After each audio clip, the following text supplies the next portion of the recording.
Hello, my beautiful blossoms, blooms, and buds. I'm Rosebud Reads, and welcome to my book garden.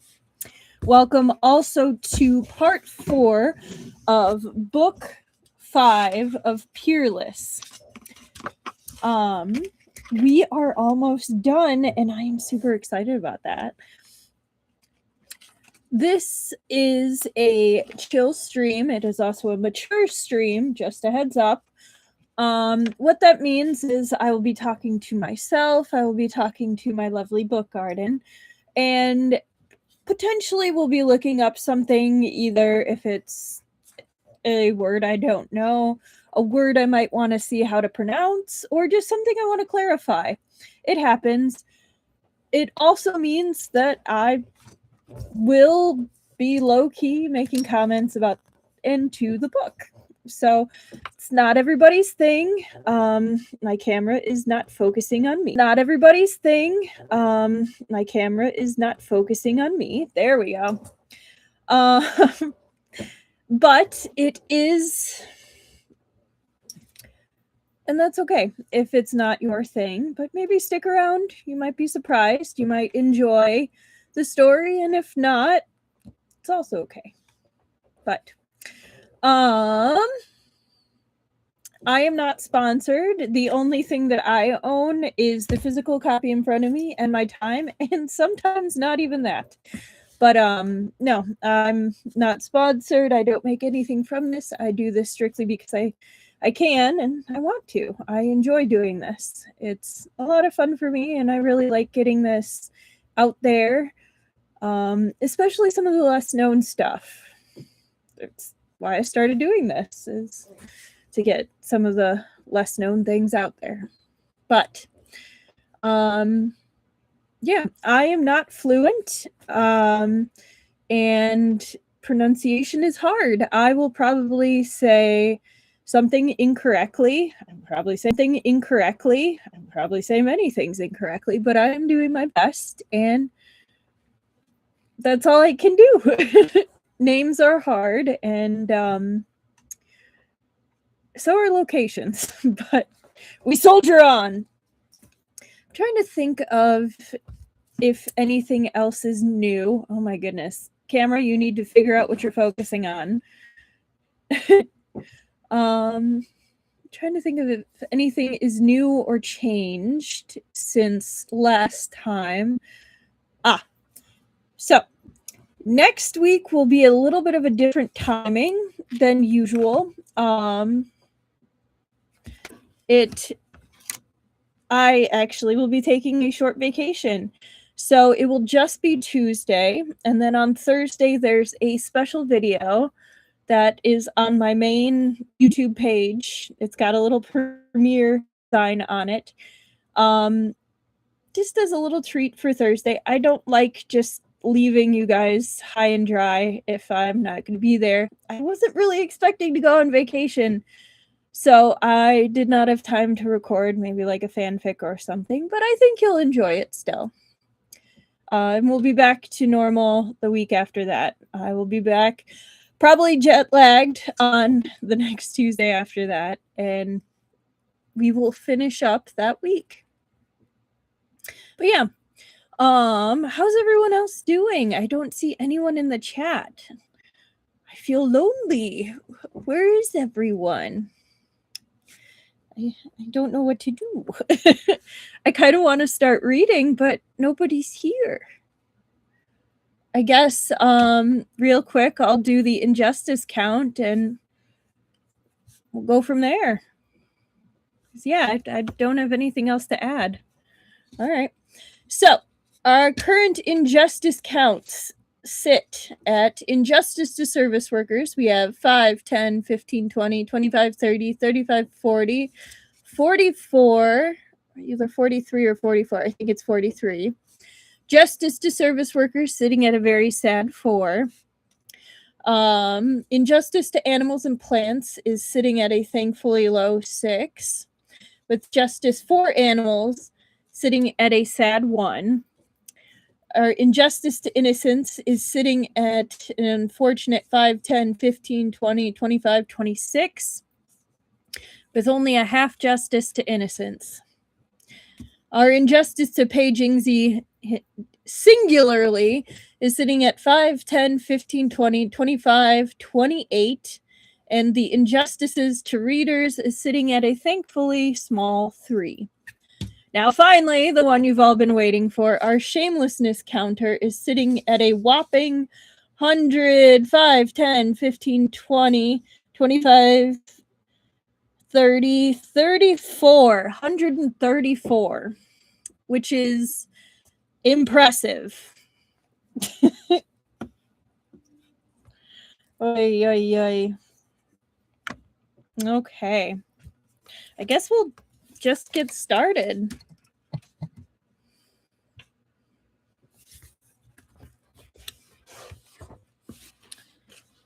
Let's see. Oh, one moment.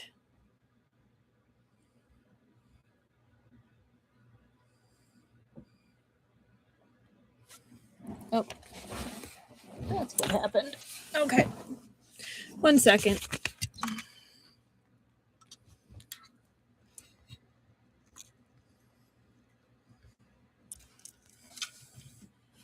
Okay. All right. So we are going to start 6 minutes and 30 seconds. So last time we had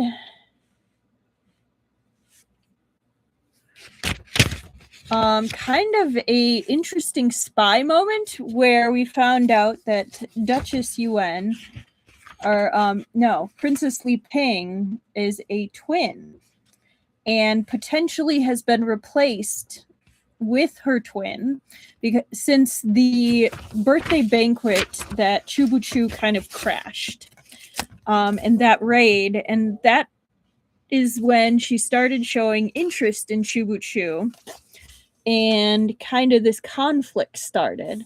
So we think that she has been switched out for a martial arts, her martial arts twin, who actually was sickly. But yes. So I think we'll just start here so we have a little bit more backstory since we have the time. A former princess, now a duchess, Duchess Yuan's situation was unique in all of history. Hello, Truffle! I was starting to worry no one was gonna pop in. Like, I mean, it's happened and it's totally, there's no obligation for anyone to be here. I just like chatting with someone when I'm reading. It's nice. But yes, hello. How are you doing, Truffle? Almost a Friday. But yes. A former princess, now a duchess, Duchess Yuan's situation was unique in all of history. Oh, no worries. I'm frequently late, and I'm the person who runs the stream. Did your recipe turn out nicely? So, Duchess Yuan should have been a blessed daughter of the heavens, her hands too soft to carry even a pail of water. Yet it seemed this Duchess Yuan was a martial artist, and in Feng Xiao's opinion, a decent one. But all of this is pure conjecture, said Chubuchu. We have no evidence. If we act rashly, we'll frighten the snake off before we can catch it. Feng Xiao agreed. All we can do now is investigate the deaths of Li Mu and Feng Xiao agreed. All we can do now is investigate the deaths of Li Mu and Liu Fang. Li Mu went mad before his death, while Liu Fang died quietly and even left a suicide note. He might not have written the note, Chubuchu reminded him. Feng Xiao nodded. I asked the Li family. They said in the days leading up to his madness, Li Mu had been suffering from excessive heat in his lungs. They called a doctor who prescribed him medicine for his cough. He took a few doses and saw some improvement. Chubuchu narrowed his eyes. Medicine? Gold thread, isatis root, fish mint, and a few more.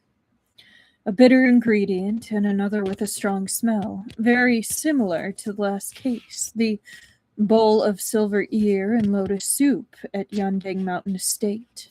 Feng Xiao finished for him. All right. It was okay. I want the sauce to hold better to the noodles, and I think I could make it a bit spicier. Hey, only way you know is to first try the recipe as it is, and then you can make substitutions to taste. It's good to try new stuff, though. Meng Xiao's lips quirked at the corners, then flattened as if the smile had never been. That soup had a strong smell from the fish maw, and the people of Yanding Mountain Estate suddenly turned mad and killed each other. It is similar. But Liu Feng's death was different. I examined his corpse using the methods you taught me.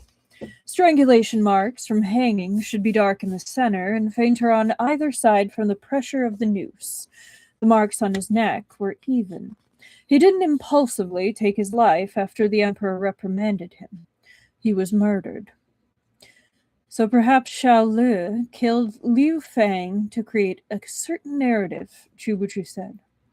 And right now, he's lurking in the dark, plotting an even greater conspiracy. But Liu Mu and the murders at Yandeng Mountain Estate, along with the Guarray we stepped into, seem to be the work of another hand. Their goal is to... Here, Feng Xiao paused. Stir up chaos they can benefit from? Yep, try and try again is the only way. Luckily, it's a good summer dish, so I'll get plenty of chances to practice. Yum! Very cool, truffle. Chubuchu gazed intently at the wood grain of the table, his mind focused, but his thoughts elsewhere, as if he could see the 8 trigrams of fushi etched within the table's surface. He sat so long, Feng Xiao began to wonder if he'd taken leave of his senses or else hadn't heard him at all. Finally he said, I suspect the Gok Turks. Feng Xiao's tone invited him to continue. The Gok Turks are ambitious. They claim to have submitted, but it won't last. If an opportunity to strike presents itself, they won't hesitate to attack. That's the first reason. The second is that all poisonous goo arts originated within the Pew city states. These techniques worked their way through the southwest and up the Yangtze, reaching the Tangut, Tu Yunhun, and Kocho.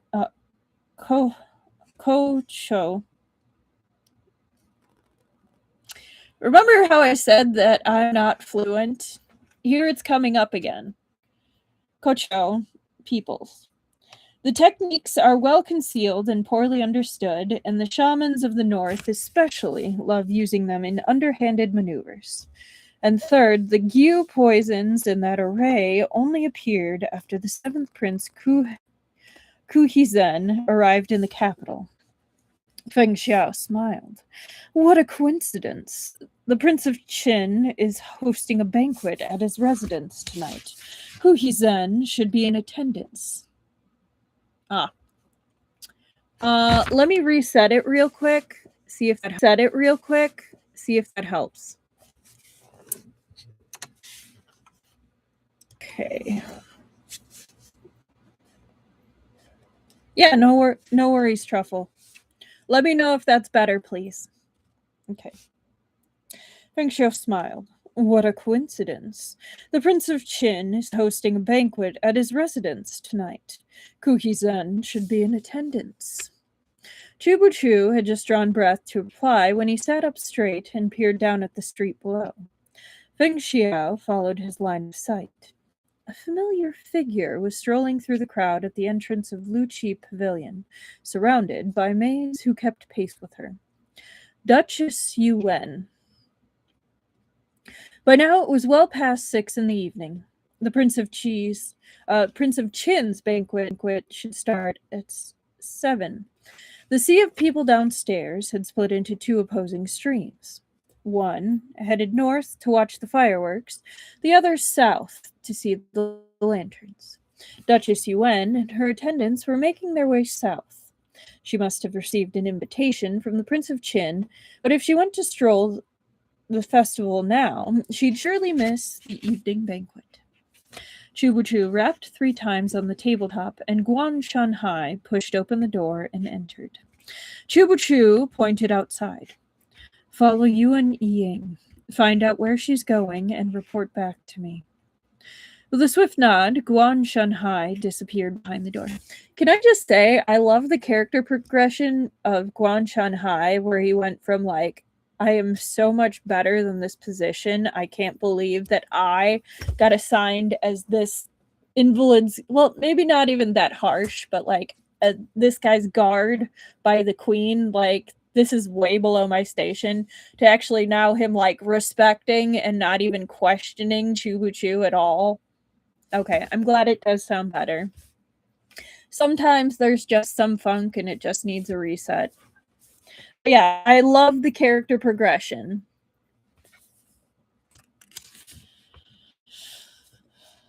Feng Xiao got to his feet. It seems you won't be joining me at the Prince of Qin's residence after all. In that case, I'll take my leave first, lest I miss all the fun. Have a safe trip. No need to see me off. Feng Xiao held up the jar of divine ointment and waggled it in front of Chubuchu. Do you really not know who sent this? If you don't, I'll throw it away. Yeah, no, he definitely earned his respect. Breaking that array and figuring out the whole Yu situation definitely did not hurt in gaining his respect. Do you really not know who sent this? Not know who sent this? If you don't, I'll throw it away. Chubuchu ducked his head and began to eat, as if he'd only just realized there was an exquisite feast laid out before him. Feng Xiao sneered and shoved a folding fan into Chubuchu's hand. Chubuchu frowned. He held it loosely, as if it might burn his fingers. No throwing it away, Feng Xiao warned. I heard there used to be a saying about gifting fans as tokens of affection. I never imagined Deputy Chief Fang harbored such deep feelings for me. Chubuchu eased the fan open. His lips twitched, and he was unable to say another word. On the spread fan was a portrait of a tall and ethereal figure, standing on the banks of the Yellow River facing the water. The subject was none other than Fang Air. He really did want to throw it away. Qin Miaoyu said you entered the palace to ask the emperor for a painter. Was it paint this thing? Qin Miaoyu said you entered the palace to ask the emperor for a painter. Was it paint this thing? Token of your affection, I had to repay you with something even more precious. I thought it over carefully. Why, the most precious thing in the world is myself. Since it's impossible for you to see me whenever you like, now you can look at my portrait to console yourself. It's nearly as good as the real thing. Before Chubuchu could erupt in rage, Feng Xiao beat a swift retreat. Pulling the little jars close to his chest, he strode out with a bright laugh. Chubuchu was so affronted his hair stood on end. He reached out, ready to tear the fan to pieces, lest Feng Xiao grow even more gleeful. But when he glimpsed the painted surface, his hand stopped of its own accord. The court painter really was an artist of incredible skill. The figure on the fan was lifelike, almost ready to leap off the paper. After a moment, Chubuchu discreetly tucked the fan away. Not long after Feng Xiao took his leave, Guang Shanhai returned with his findings. Lord Chief, she continued south. After exiting the city, instead of going to see the lantern, she sat alone at Liu Ying Pavilion. She was still there when I came back to report. To avoid alerting her, I dared not get any closer and left Wang Jiu to keep watch instead. Chubuchu frowned in silence for a while. She noticed you. Guang Shanhai was taken aback. Impossible, he blurted. Your subordinate kept his distance. Even there, him calling himself your subordinate, like...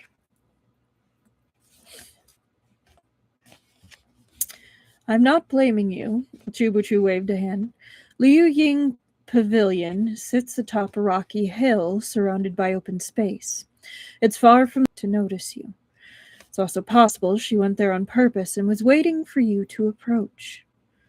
On purpose, echoed Guang Shanhai. The donut's back!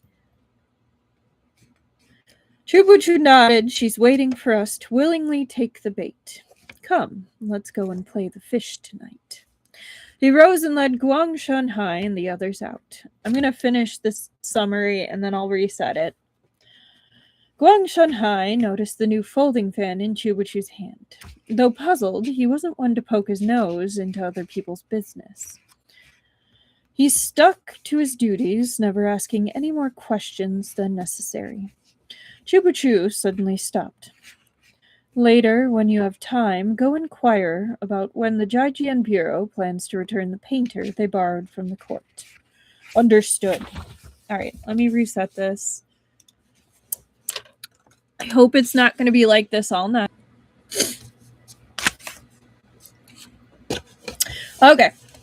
Hopefully, we won't see the donut again. Okay. Perfect timing. 22. Chapter 170. Feng Xiao had left their rendezvous alone. He was merely going to the Prince of Qin's residence for a banquet, after all, not bursting into a den of tigers and dragons. See, you say that now, and I feel like you're jinxing yourself. I feel like you're jinxing yourself when you say stuff like that. Like, come on. When Chubuchu set out, he sent someone back to report to the Shuoyue Bureau. By the time he and Guang Shanhai reached the city's southern gates, Zheng Sun Bodhi was waiting for them. Qin Miaoyu was at his side. Lord Chief, she said, stepping up to greet Chubuchu. The deputy chief told me to go with you. Chubuchu nodded, wasting no words. He never shrank from risking his life to obtain the advantages he needed, but there was no reason to act recklessly. Yeah. She. I'm not sure. Is Meng Xi Shi... It doesn't really matter. They. I enjoy how they do that. Chubuchu nodded, wasting no words. He never shrank from risking his life to obtain the advantages he needed, but there was no reason to act recklessly. With Zheng Sun and Qin Miaoyu present, even if they encountered Xiao Le, they could most likely escape with their lives intact, if not fully unscathed. Xiao Le had been gravely wounded during their last battle. Feng Xiao had said so himself. That's fair. That's a fair assumption. If Xiao Le hadn't pushed himself through qi deviation to improve his martial arts since they'd last seen him, his injuries wouldn't be fully healed. A sick tiger was a tiger still, but weaker by a fair amount. The common folk milled about the streets, resolving to celebrate all night. Normally, most would have already blown out their lamps and retired to bed, but now, lanterns in hand, they bustled around with festive energy. From a distance, they resembled a long, sinuous dragon, flickering with firelight. Chubuchu and his party exited the city gates, but didn't follow the crowd to the lanterns. Instead, they turned toward Liu Ying Pavilion. Lanterns dotted the pavilion's exterior, revealing the half-seen silhouettes of guards. Inside sat a solitary figure, fanning themselves as they brewed tea over a small stove. Sparks sputtered from the flame. The faint aroma of tea wafted over, mingling with the fragrance of savory snacks roasting beside the pot. That sounds awesome. Honestly, that sounds like a great time. Zhang Sun Bodhi stopped Chubu before he could step forward.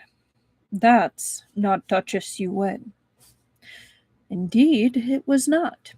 The shadowed physique clearly belonged to a man, and one as exceedingly meticulous with his appearance as Feng Xiao at that. Chu was unperturbed. Let's go.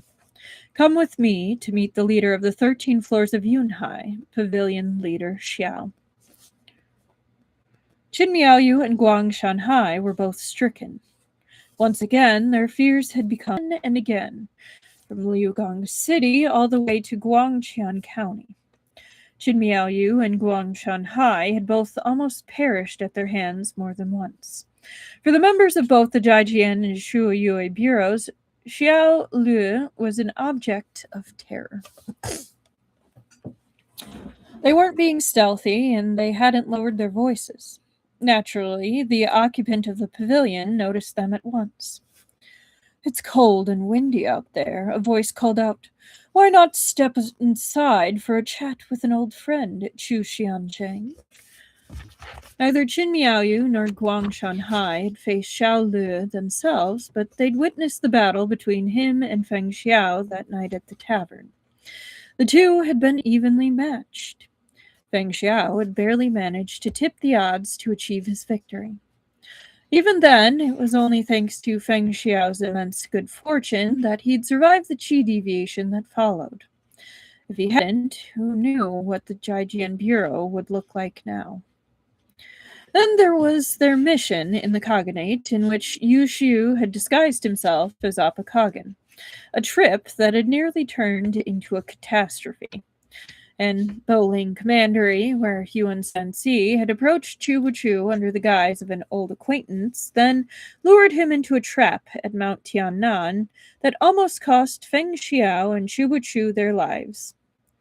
Most recently, in Guangqian County, Xiao Lu had exploited the floods and fanned the flames, secretly orchestrating everything from the shadows. Each time they thought the 13 floors had exhausted their elite forces and been rendered impotent, Xiao Lu managed to send them another pleasant surprise. Guang Shanhai couldn't shake the thought that, had they not come up against Chu, the 13 floors of Yunhai would have succeeded in their schemes by now. Qin Miaoyu had even more reason to fear them. She'd once been a disciple of the Buyeo sect, subordinate to the 13 floors of Yunhai. Xiao Lu had effectively been her highest superior. She'd been an insignificant, nameless lackey, so Xiao Lu probably wouldn't remember her. Still, her nerves strained taut, and her heart pounded as she followed Chu into the pavilion. Fortunately, Xiao Lu paid her no mind.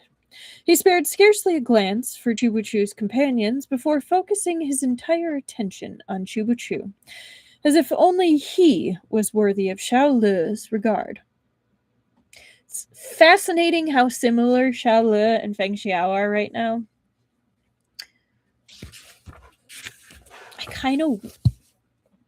My shipper heart kind of wishes that Xiao Lu kind of has like a little bit of a brain crush on Chu. Like, he's allowed to not like him, but kind of a little cerebral crush. But that's also because I like it when there's a little messiness in the relationships, at least in books. Like, it's kind of a little more entertaining when things get a little messy. Just a little as a treat. They both respect worthy enemies. There you go. To reunite with an old friend on a chilly night, brewing tea and discussing the Tao, is that not a most pleasant way to pass the time? Xiao Lu's clear and melodious voice drifted toward them as soothing as branches bursting into fresh green life after a bleak winter. No one dared let their guard down save for Chu, who responded pleasantly. Pavilion Leader Xiao, you used County Duchess Yuan's likeness to draw me here. Are you not worried I only need to give a single order, and his poured cup of tea filled almost to the brim and raised it to his nose. Good tea. I gotta respect the balls on Chubuchu to be like right across from his literal enemy and to still be willing to take food or drink from them. Because that's oh man. Hang on.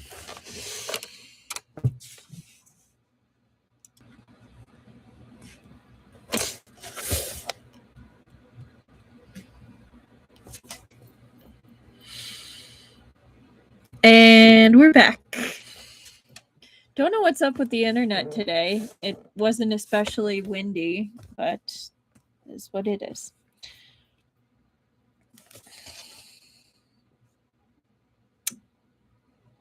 Xiaolu's eyes sparkled with delight.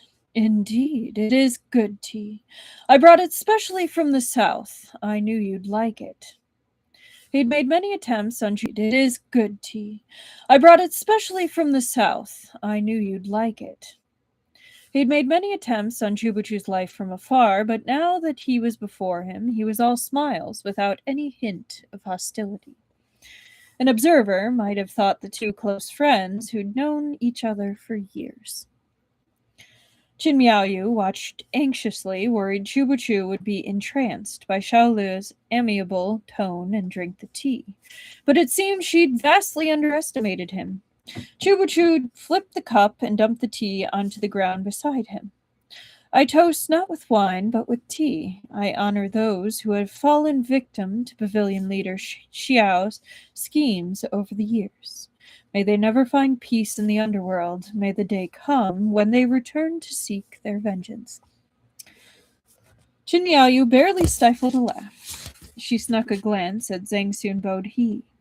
The man seemed to be in a trance. He stood motionless as a wooden statue, apparently oblivious to the conversation taking place before them.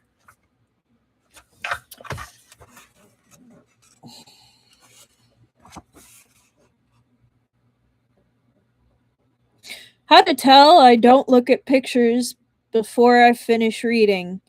I just said the point of I find it fascinating that he drinks the tea and then he dumps it out. So, whoops.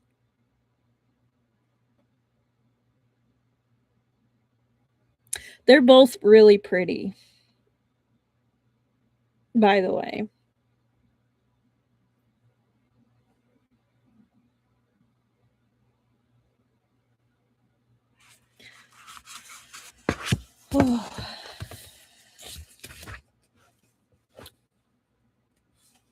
Chubuchu coughed lightly.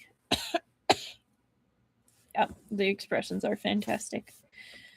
As I'm sure the Pavilion Leader knows, my health has never been good. I can only endure the cold winds for so long. Allow me to get straight to the point. Xiaolu smiled. My apologies. It's remarkable you're still breathing after such continuous torment. I nearly forgot you're suffering from a chronic illness. Are you aware of the massacre of the Lin family from Yandang Mountain Estate? 50 or so deaths. I am aware. Did you receive the message I asked Ning Shiwu to relay to you? I did. Chubuchu's brow furrowed faintly. Yet, judging from your attitude, Pavilion Leader Xiao, you have no desire to cooperate. Xiaolu sipped his tea, only speaking again when the cup was empty. Lin Yong was indeed a member of my 13 floors of Yunhai, but he must have revealed quite a bit of information since falling into your hands. Regardless of who perpetuated the massacre at Yandang Mountain Estate, I don't see why it should have been under my protection. Do you disagree? Pavilion Leader Xiao, if you aspire to build a... Xiaolu smiled. Then tell me, what should I say instead? A sense of unease washed over Chubuchu. From the beginning, Xiaolu's responses had been strange. Although Chubuchu and the 13 floors of Yunhai were at odds, the Gok Turks were a common enemy. They should have been able to collaborate just this once, but judging by Shaolu's expression, it hit him at once. Are you collaborating with the Gok Turks?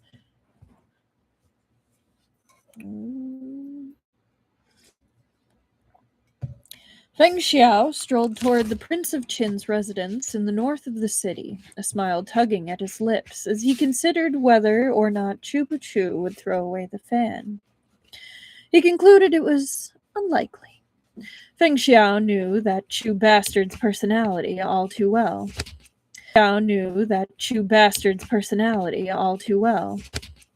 Yeah, enemy of my enemy strikes again, but you have to think about whose enemy is actually going to win at this point.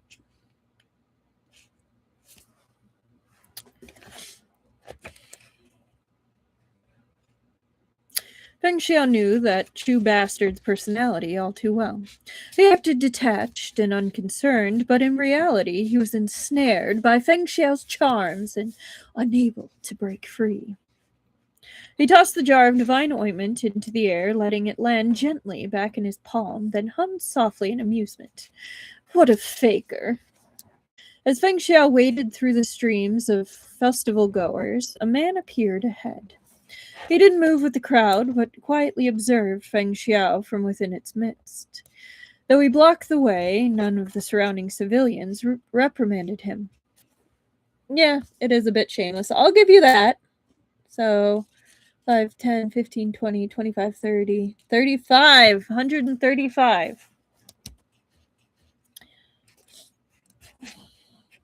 They were oblivious to his presence as if they couldn't see him at all. Only a martial artist of exceptional skill could hide their aura in such a bustling marketplace. Feng Xiao stopped and narrowed his eyes. Without warning, he sprang up onto the nearest rooftop, then made his way north in a series of leaps, eventually touching down in an empty alley. He turned to glance back. The man had followed him, silent as a whisper. How can you not love me? I'm awesome, Feng Xiao. He turned to glance back. The man had followed him, silent as a whisper. Who are you? Feng Xiao asked. Tuan Qinghe. Ooh, never heard of you. This is my first time in the Central Plains. As Feng Xiao observed Tuan Qinghe, his opponent was evaluating him in turn. Someone like Feng Xiao was destined to dazzle wherever he went, but his martial arts rarely made a splash in the Jianghu. I'm going to give that a tally, because that's a pretty shameless statement. He was destined to dazzle wherever he went. 36. His milieu was the court. Milieu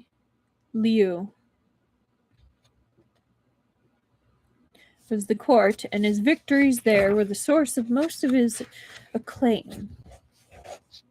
Tuan Qinghe had originally set his sights on the martial experts ranked highest in the Jianghu's listings, but upon seeing Feng Xiao, he'd changed his mind. The martial prowess of the leader of the Jiajian Bureau was on par with that of any master of the Jianghu. In fact, Tuan Qinghe suspected Feng Xiao's true capabilities might be even greater than he imagined. Superficially, Feng Xiao resembled a phoenix taking flight, blindingly brilliant. His captivating, flamboyant exterior would make it easy to underestimate his martial arts. Yet beneath the flash of his magnificent plumage lay an unfathomable well of power. And another one, 37.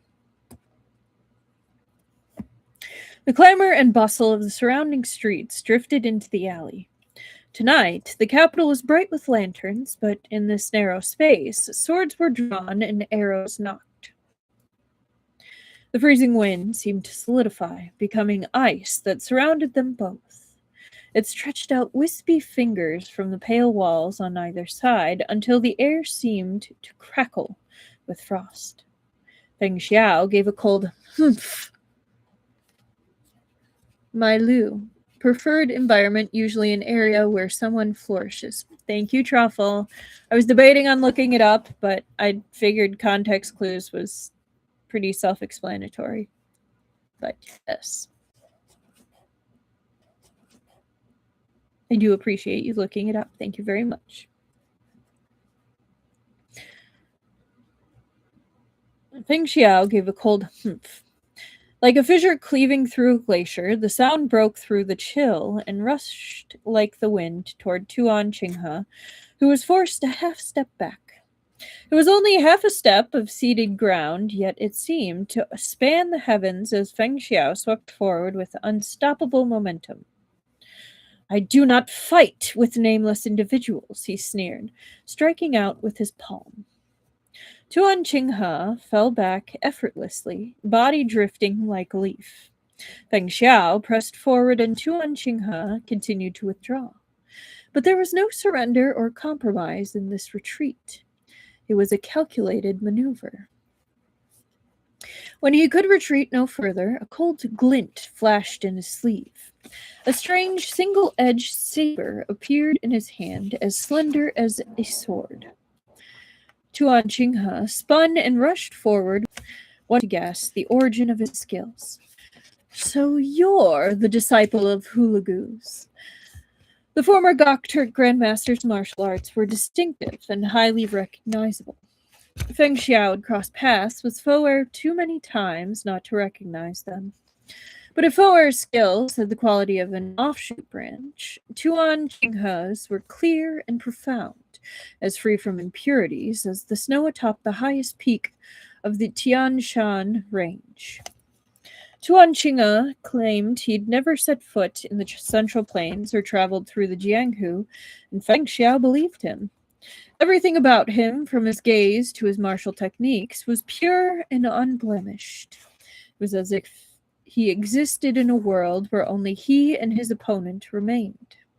Even if the sky were to collapse and the earth split apart, even if storms raged and seas roared, Tuan Qinghe would remain cool and unfazed. Cool. The saber in his hand was as steady as a mountain, while he himself dissolved into a fleeting rainbow. Wherever that arcing rainbow touched, frost gathered, swiftly crystallizing into an icy fortress that enveloped Feng Xiao and stifled even his breaths. Feng Xiao had no sword. The wide sleeves of his robe soared outward, and 2 strings flew from his sleeves. Where they touched, the ice shattered, and the fortress of frost collapsed. In a blink, those string-like blades of wind and light were inches from Tuan Qinghe's brow. Of the 2 ancient zithers, Rao Liang and Yu Yin, Rao Liang had been destroyed. Only its sister Yu Yin remained. Yet Feng Xiao had plucked its strings to use as weapons. It went against all reason. He dismantled a priceless treasure. Anyone who cherished zithers would have spent. He dismantled a priceless treasure.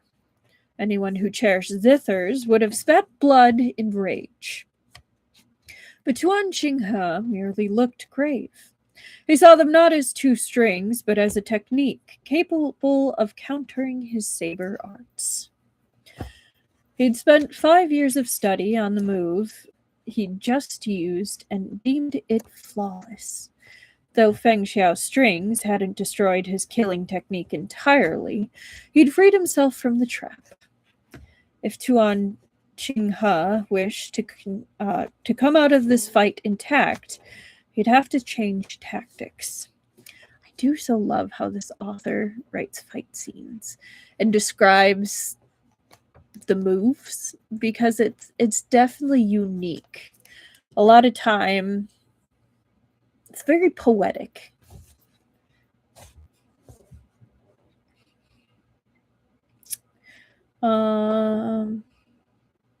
As the strings clashed with the saber Energy exploded around them. The dark stone of the road cracked beneath them, while fissures split the walls on either side. If they hadn't been holding back, the walls and even the buildings themselves would have collapsed in on them. The two of them had no desire to perish together. In the wake of the impact, both drew back a safe distance. "Now will Deputy Chief Fang acknowledge me as a worthy opponent?" asked Tuan Qinghe. "Just barely," said Feng Xiao. It was hopeless to expect any honest words from this man. Tuan Qinghe's expression grew serious. "This isn't a suitable place for a battle. If we meet again, I hope to have a fair fight." "Return and tell your seventh prince to keep himself in check," Feng Xiao replied. "Even if he has the support of the entire Gokturk army, I won't hesitate to kill him." He reached instinctively for his fan, only to recall that he'd given it to Chu Chu. Feng Xiao made a more of disappointment. "My venerable self shall take my leave. No need to see me off." He was already yards away when he added, "Oh, and you'll pay for all the tiles and walls you've destroyed. I'll send someone to the seventh prince's residence to collect payment later." "Deputy Chief Fang." Tuan Qinghe took a step forward, but the rest of his words died on his tongue. He was left watching Feng Xiao drift into the distance. After standing a moment in silence, he turned and sped back to the seventh prince's residence. Upon the prince's arrival in the capital as a hostage, the Emperor of Su had provided him with a manor and conferred on him the title of a Han Prince as a demonstration of his sincerity. But regardless of his title, the prince was a Gokturk. He didn't fit in with the nobility of the capital. He hadn't gone to the banquet, nor had he headed out to see the lanterns or fireworks. Instead, he stayed in his residential plains. He preferred to remain alone most days, sending his attendants out to collect famous literature and anecdotes from the marketplace. The emperor was pleased to see him assimilating into the culture and occasionally rewarded him with books as gifts. The best kind. He raised his head from his book as Tuan Qinghe stepped into the room. A small smile played on his lips. "Finished?" Tuan Qinghe didn't return his smile. His expression was chilly. He remained motionless as if in silent protest. Hu Hizhen was unfazed. "There are countless masters in the Central Plains. What is one Feng Xiao? You have far more formidable opponents ahead of you," he said gently. "I've repaid the favor I owed you. I won't assist you in this matter again," said Tuan Qinghe. Hu Hizhen was not at all offended. He nodded earnestly. "Of course. This was more than enough, and I won't trouble you again. The Lantern Festival is a grand celebration for the people of the Central Plains. If you don't wish to enjoy the festivities, why not join me for a meal? I've asked the kitchen to prepare a lamb hot pot." Tuan Qinghe acted as if he hadn't heard him. He turned and left without a word. This did not trouble Hu Hizhen. He was in an excellent mood. Still smiling, he looked down at the book in his hand. It was the 9th volume of The Garden of Eloquence by Liu Xiang of the Western Han Dynasty. In the garden stood a tree. A cicada perched high on a branch, lamenting softly as it sipped dew, oblivious to the mantis lurking silently behind it. The mantis stalked the cicada aureole behind it. Hu Hizhen's smile deepened. Sending a bill to your enemy is pretty gutsy. I'd call it even shameless. 38.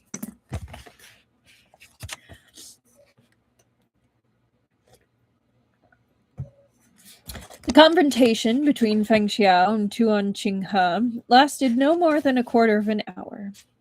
After parting ways, Feng Xiao continued toward the Prince of Qin's residence to join the banquet. The entrance bustled with carriages, while a din of voices spilled from the open doors. Feng Xiao was one of the last to arrive, and the residence was already full of guests. He'd come alone, without servants or attendants, but anyone who'd glimpsed his iconic and dazzling appearance even once was unable to forget it. Very quickly, he was recognized, and a steward approached with a smile. In a nod to the rules of propriety, the Prince of Qin's residence bring properties and renovated a garden suitable for hosting banquets. The imperial censors had reprimanded him for it, but his actions, while unbecoming, weren't truly out of line. The emperor and empress had chosen to overlook it. Perhaps his attendants had taken inspiration from Princess Li Ping's Thousand Lantern Banquet, because the Prince of Qin's residence was also decorated with lanterns of all sizes. Tonight, however, they were wrapped in semi-transparent gauze. The iridescent fabrics shimmered in a rainbow of hues, lending the light a mercurial, otherworldly quality. That sounds so pretty. I don't think we get a picture. We don't get a picture. That sounds really pretty, though.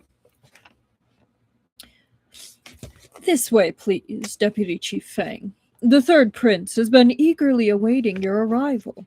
The prince has been eagerly awaiting your arrival. He asked after you several times. As the steward leading the way turned to speak, he saw Feng Xiao abruptly halt in his tracks. He was staring at the back of his right hand. Nearby, a green gauze-wrapped lantern flickered. In the dim light, his hand looked smooth and perfectly normal. Perhaps it was just an illusion. Oh, boy. What do we think? Do we think he got infected by a Gu? And if so, what kind? My money is on mind control.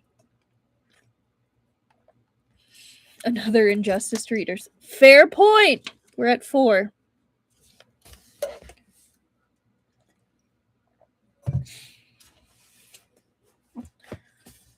Yep.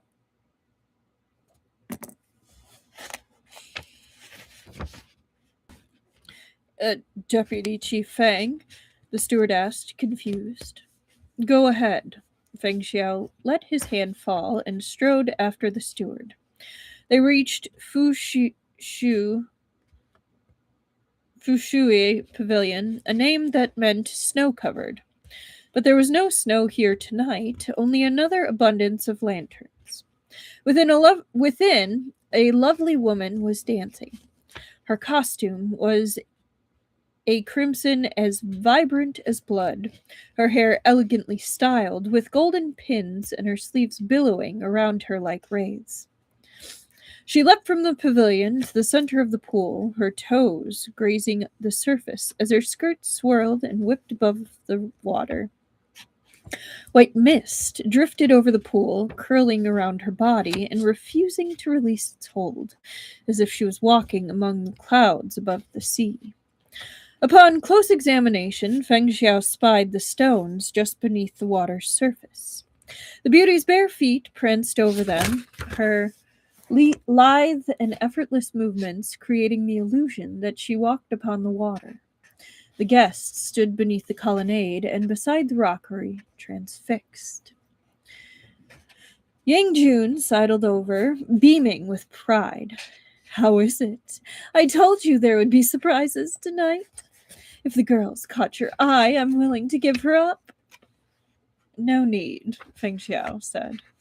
He turned smoothly to greet Princess Lan Ling, who had arrived at Yang Jun's side. Good evening, Your Highness. The princess smiled back. Deputy Chief Feng is as radiant as ever. Something good must have happened. What is it? You mustn't keep it to yourself. Yang Jun threw Feng Xiao a knowing wink. The crown prince and Ergua are here too. I'll go greet them. The two of you keep chatting. He sauntered off, leaving Princess Lanling and Feng Xiao together. He's not smooth. He is not subtle at all.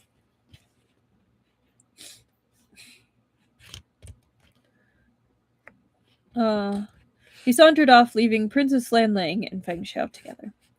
Your Highness has sharp eyes, said Feng Xiao languidly. I was just thinking of my beloved. The princess's smile faltered. Suddenly, she couldn't seem to breathe properly. She twisted her trembling hands and forced her lips back into a smile. Deputy Chief Feng is a man of great talent. The one you admire must be extremely beautiful. The princess is a beauty capable of causing fish to stop swimming and geese to fall from the sky. In this regard, your highness is 1,000 times better than my beloved. And your highness has a kind and empathetic heart, making you even more superior. Then, Princess Lanling bit her tongue, swallowing back the words, why do you like her and not me? She hadn't forgotten she was a daughter of the Emperor. Even if she was disappointed in love, she couldn't bring shame upon the imperial family. Yeah. I will give you that. That is pretty shameless. 39. But Feng Xiao seemed to sense her question. He continued smoothly. But for some reason, I still find them charming. Even when they throw tantrums, even when they're concocting schemes, I find them remarkably endearing. And without me around, their time may be limited. To ensure their survival and keep them on their toes, I must keep a close watch. The princess fell silent. After a moment, she said softly, I understand. Finding true affection in this world is difficult, and love is rarer still. Congratulations, Deputy Chief Feng. Meng Xiao took no special care with the princess's feelings. He laughed. Ha ha ha ha! Your Highness, you are a blessed daughter of the heavens. How many exceptional men yearn for your attention. I fear I don't possess such good fortune. Princess Lanling smiled bitterly. She was indeed a blessed daughter of the heavens, but it was that very fact that made genuine feelings all the more elusive. How many truly desired her for herself rather than for her status? She still found it difficult to accept. May I know the name of Deputy Chief Feng's beloved? She asked, but was met with only silence. She turned. Feng Xiao was gazing at something in the distance. Princess Lanling followed his line of sight, but saw nothing unusual. Deputy Chief Feng? I just spotted an old acquaintance. I should go greet them. Please excuse me, Your Highness. He strode forward as he spoke and soon disappeared around the corner of the colonnade. Feng Xiao had spotted Xiao Le. Called it! Though he'd only caught a glimpse, he couldn't be mistaken. The two of them had given their all in the battle of that night, dancing along the boundary between life and death. But why would Xiao Le have snuck into the Prince of Qin's banquet? He must have ill intent. Half the nobles in the capital were present tonight. Even the crown prince and the Prince of Jin were in attendance. If anything happened, the consequences would be dire. Feng Xiao quickened his pace. The distance between them shrank rapidly. Xiao Le seemed to realize he was being watched. He sped up his own movements until he was using Qinggong, capable of crossing vast distances in only a few steps.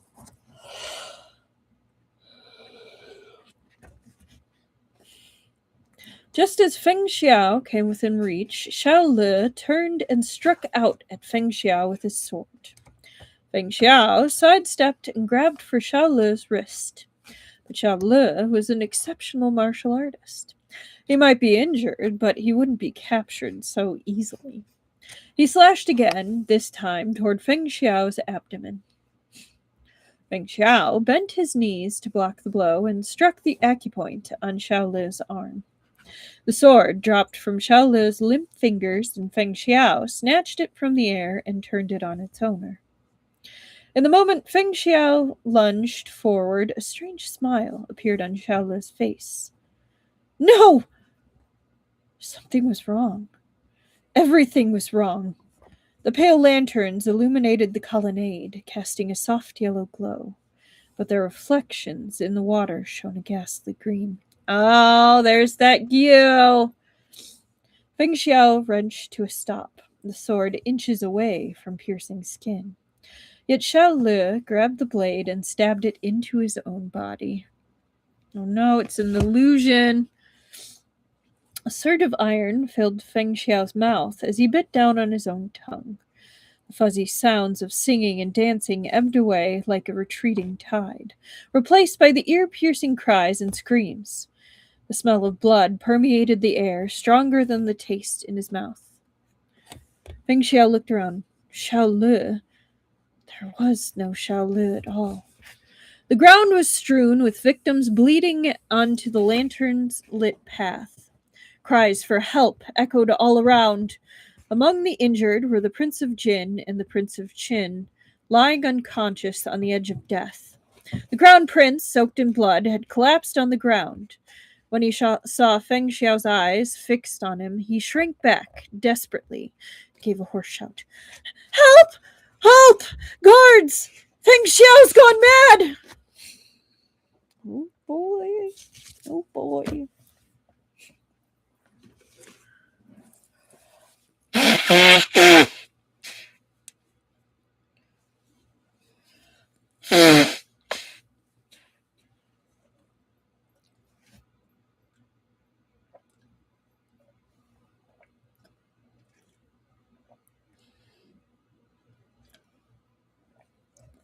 Oh boy.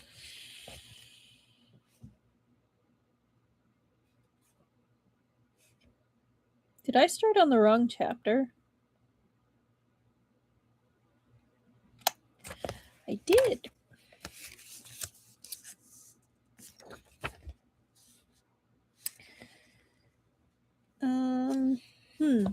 What did I do? Was that one chapter? No. Did they number this thing correctly? Hang on. I feel like I'm going a little crazy. Nope, that was...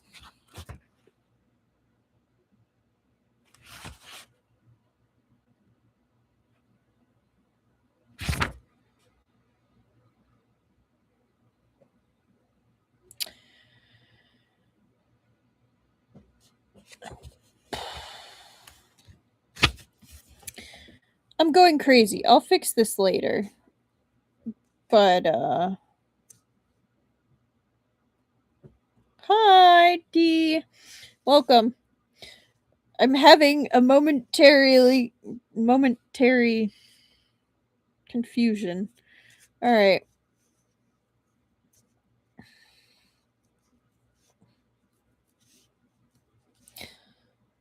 Somehow, something got messed up, but we're just gonna go for it. Okay. 171. The night deepened, the chill growing sharp teeth. The embers within the small stove flickered feebly as they neared the end of their life. An occasional gust swept past, forcing them to struggle valiantly for survival. Good morning, good night, good evening. Same to you. An occasional gust swept past, forcing them to struggle valiantly for survival. The wind howled, wild and arrogant as it blew from all directions, slipping into the gaps in the sleeves and collars, the two men facing each other inside the pavilion.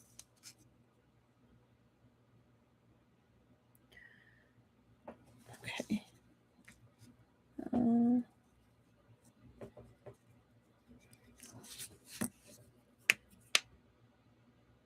I hope they didn't lose a whole chapter. I had a book where Seven Seas did that. No, I think I just marked something incorrectly. I don't know what happened. Oh, I think I marked. I'll figure it out later what I did. Yes, that was one heck of a trap. I think I messed up. I think the 22 is incorrect because I think I was doing summaries. So I think I messed up. But so what has happened so far is Chubuchu has met up with Xiao Le, potentially found out that he's colluding with Gok Turks. And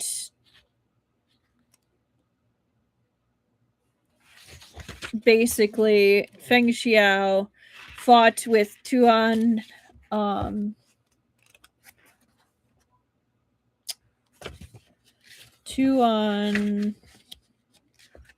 what's his last name?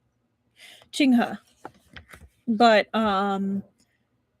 potentially had a Gyu implanted that it kind of seems like that's lined up. Now he's at the Prince of Qin's Qing's or Qin's, I'm not sure which one, banquet, and thought he saw Xiao Le, but it was an illusion, and he potentially just cut down 3 princes. So among the injured were the Prince of Jin and the Prince of Qin, lying unconscious on the edge of death. Crown Prince, soaked in blood, had collapsed on the ground. When he saw Feng Xiao's eyes fixed on him, he shrank back desperately, gave a hoarse shout. Help! Guards! Guards! Feng Xiao's gone mad! And then we pop back to Xiao Le and Chubuchu. So Chubuchu just had the assumption that Xiao Le is colluding with Gok Turks. So that's where we are at now. 2 men were facing each other inside the pavilion. One wore a serene expression. The other man's face was hard and cold. Xiao Le was unfazed by Chubuchu's question. He chuckled. Chubuchu, you've always been clever, so why does this surprise you? Yeah, that too, Truffle. You can invite me to collaborate, but I can't collaborate with the Gok Turks. Chubuchu studied him. A moment later, his coldness faded into indifference, all traces of anger wiped away. He nodded in agreement. You're right, Pavilion Leader Xiao. That was rude of me. Xiao Le had to admire Chubuchu's composure. Anyone else would have exploded at being summoned here and toyed with like that. Yet Chubuchu managed to suppress his anger and regain his calm. All signs of turmoil ebbed from his face, dissipating completely. Even Xiao Le was unable to decipher his true feelings. But just because Chubuchu maintained his composure didn't mean those with him could do the same. Guang Shanhai could no longer contain himself. We and the Gok Turks will never be of one heart. No matter what, you're a Han, yet you have conspired with a foreign nation to sow discord in the Central Plains. I'm from the Southern Dynasty. I am not a citizen of your great Su, Xiao Le said mockingly. Besides, you're not at war with the Gok Turks now. You've just granted titles of nobility to their 7th prince. Aren't you allied with them too? Guan Shanhai's face was white with rage, but he managed to hold himself back. He dared not act without Chubuchu's orders.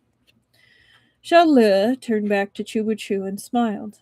Your companions aren't noteworthy fighters, but they're far more loyal than mine. You brought me here tonight to create an opening for Ku Hizan, said Chubuchu coolly. What are you scheming now?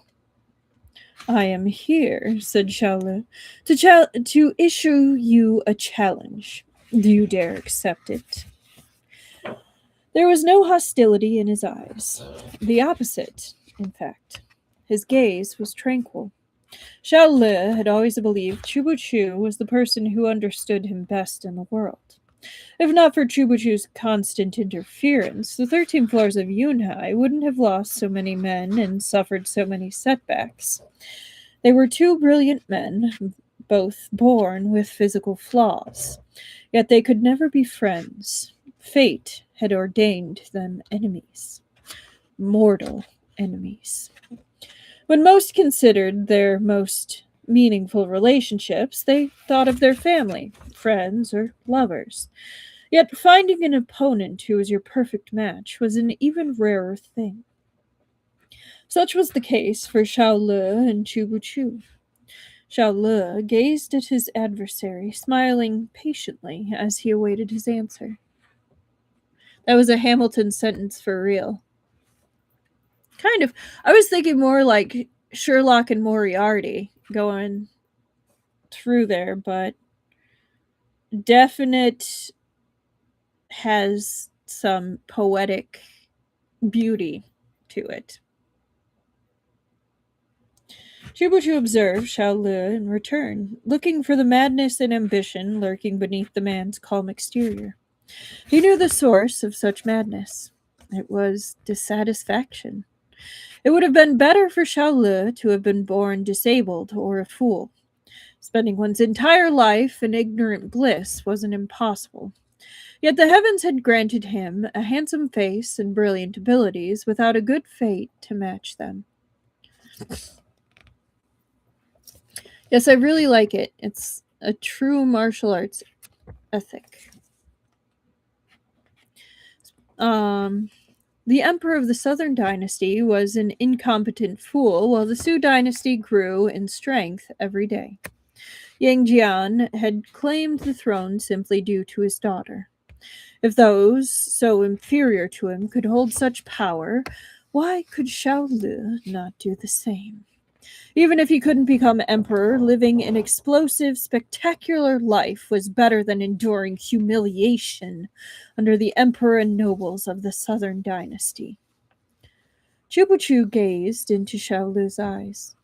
Within their inky depths was a spark that refused to be quenched even by the coldest of winters. This man would never bow his head to anyone, even the emperor. Chubuchu, you understand me, but you cannot defeat me. Xiaolu pointed at Chubuchu's chest, then at his own. Your exterior is cold, but your heart is warm. I'm different. He laughed loud in the pavilion. From the outside to inside, I'm cold and unfeeling. My heart is made of stone. No matter how hard you try to warm it, you will never succeed. So, Chubuchu, dare you accept my challenge? If you don't, concede now and leave the capital. Go far away and never return. I won't go after you. His tone was calm and refined, as if he were leisurely plucking a flower to admire. I totally did not read that like that, so pretend like he's calm and refined. Qin Miaoyu's heart constricted. Chubuchu would never abandon his duties, but she couldn't help feeling anxious. What would happen if Chubuchu didn't agree? Xiaolu might exchange the carrot for the stick and launch an attack on them. Before Chubuchu could respond, the sound of rapid hoofbeats came from afar.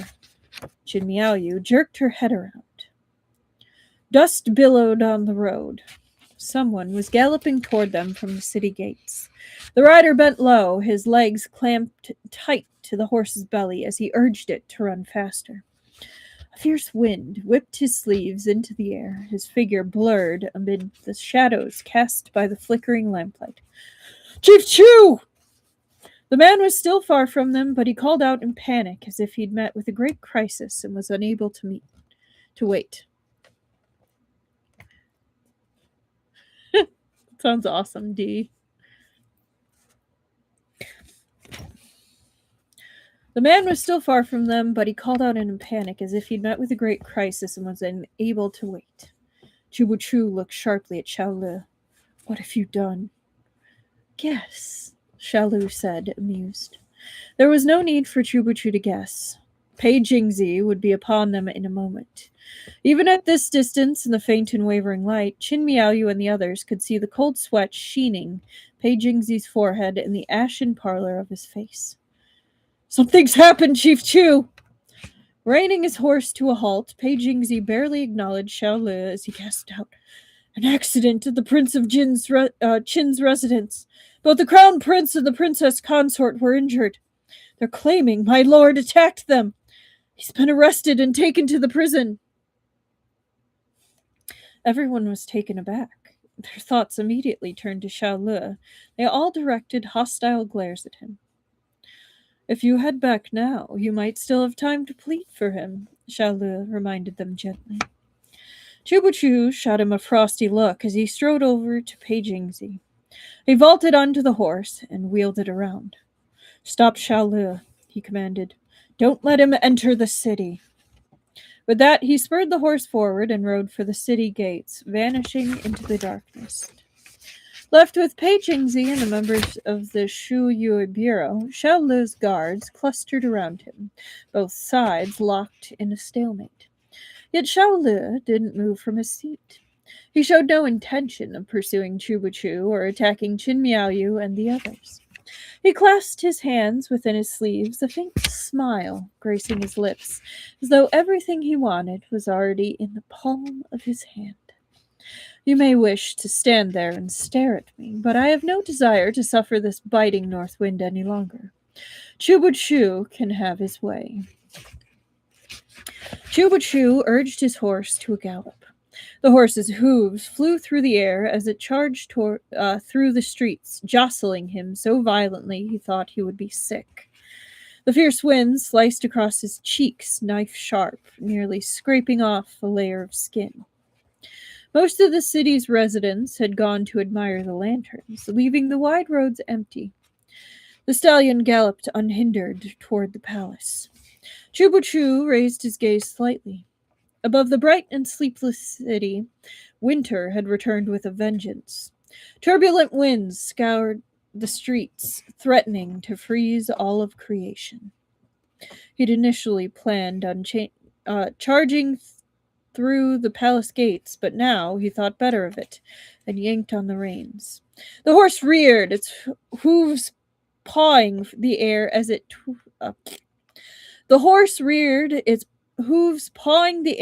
tossed its head and whinnied. Chubuchu considered for a moment, then decisively turned the horse in another direction. He didn't pause again until he was standing before the prison gates of the Ministry of Justice. The biting wind had numbed his upper body. His hands on the reins were stiff and cold, his knuckles a pale blue. They popped when he released the reins. He identified himself to the guards at the entrance, who looked uneasy but dared not obstruct him. The officials at the ministry often dealt with the Shu Yue Bureau. Everyone knew Chief Chu was not to be trifled with. He rarely appeared in person, but given the circumstances, the guards guessed why he'd come. They allowed him inside, though not before reminding him to keep his visit brief and asking him to put in a good word for them with their superior. The prison entrance was dark and foreboding, like a gaping maw ready to swallow him whole. This was a place ordinary people were desperate to stay as far away from as possible. Most hoped they'd never set foot inside. But Chubuchu had been here countless times. The Shu Yue Bureau didn't have their own prison. Many of their suspects were brought here after they arrived in the capital, before they were transferred to other facilities after sentencing. But tonight, the prison felt different. Just as he reached the threshold, Chubuchu stopped and began to cough. One cough followed the next until his chest was burning with pain.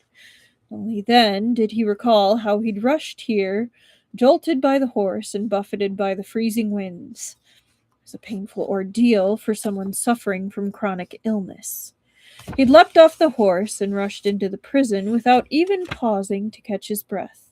His panting aggravated his discomfort as the heat mingled with the cold in his lungs. His brow was tightly furrowed, but he was unable to suppress the prickling of his throat. Phlegm and blood surged up from his chest with the coughs, and he forced himself to swallow them back down, pressing a handkerchief over his mouth. The guard beside him looked at him in alarm and quietly asked if he was all right. He didn't know Chubuchu had experienced this countless times and was long used to it. Poor guy. Eventually, the coughing subsided. He straightened his hunched body and tucked the handkerchief back into his sleeves. Then he stepped through the prison gates. His footfalls echoed in the dim and oppressive interior, each tap of his boots like an invisible boulder heaped on top of the criminals within. Muffled cries echoed down the halls, punctuated by incoherent murmurs. Some of the prisoners rushed toward the bars, pleading their innocence with desperate shouts. Chubuchu was used to such scenes. His footsteps didn't slow as he walked further in. Some of the more timid prisoners shrank back beneath his cold gaze, too afraid to utter a word. The farther into the prison a prisoner was kept, the graver their crime. Unless someone was brazen enough to assassinate the emperor tonight, no one was going to beat Feng Xiao. In the deepest depths of the prison, a man sat cross-legged, enjoying the hospitality of his solitary cell. He listened as the familiar footsteps drew closer and closer, and even had the leisure to silently count them. 5, 4, 3, 2, 1. Sure enough, a blue sleeve fluttered into view. His visitor stood in profile. Feng Xiao could only see half his face. Deputy Chief Fang looks rather well, considering the circumstances. Isn't that because I was waiting for Chief Chu to come for me, like the hero rescuing the beauty? Feng Xiao chuckled.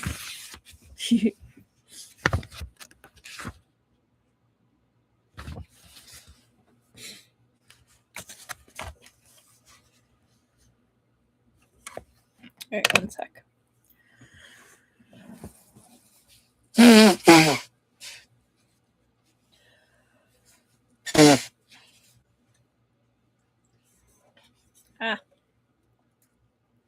Honey.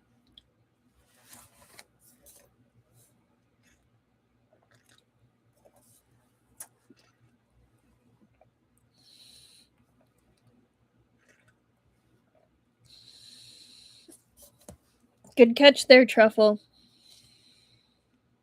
40!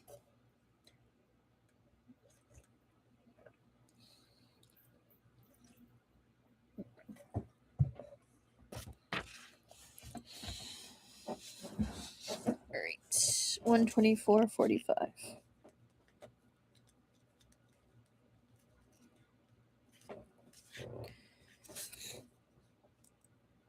Okay. Chapter 172.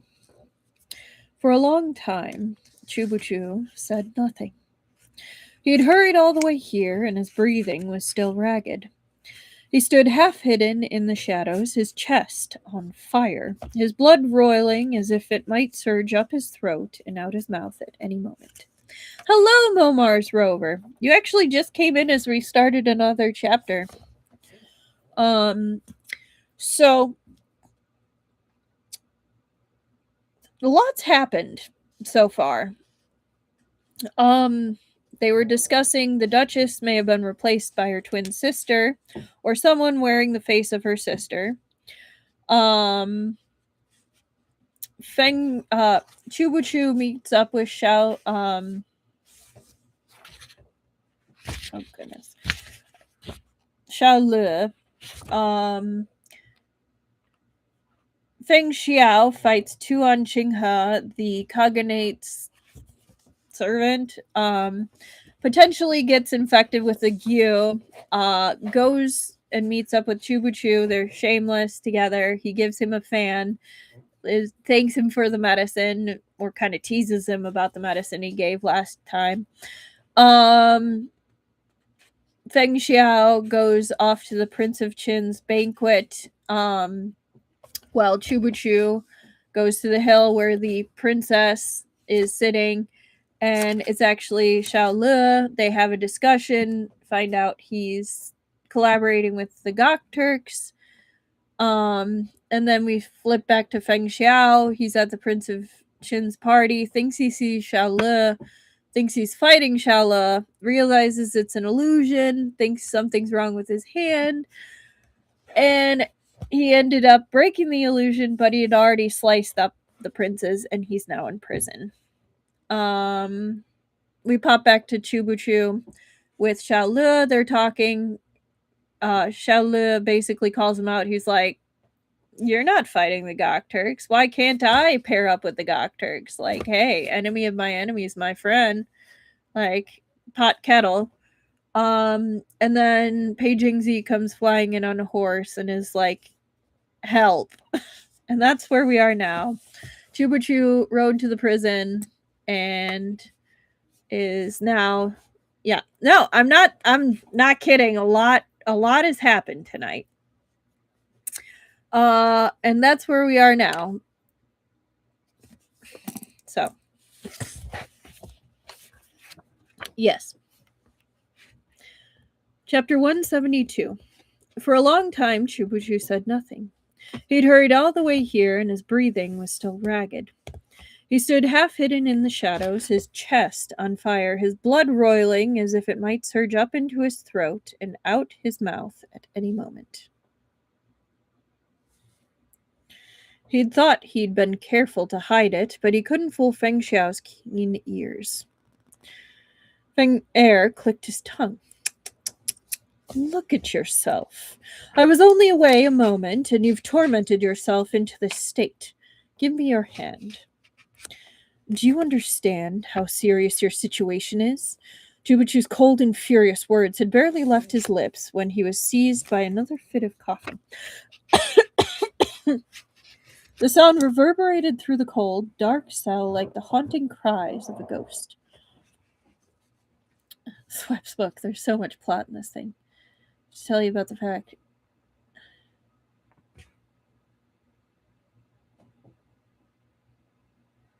That's pretty cool, D. You'll have to tell us how their trip went once they're done with it.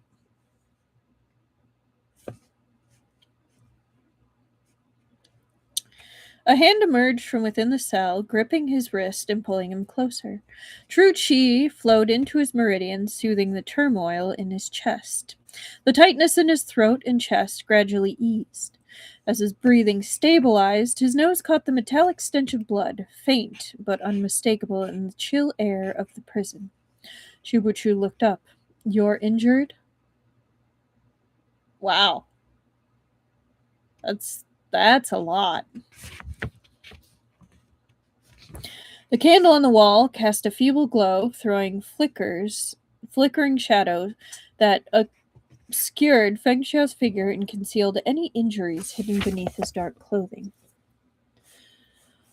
Whew! You're in for a treat in a minute. Feng Er withdrew his hand and stood up under the dim light. Slowly, he began to loosen his garments. Considering the circumstances, Chubuchu didn't think Feng Xiao was playing around.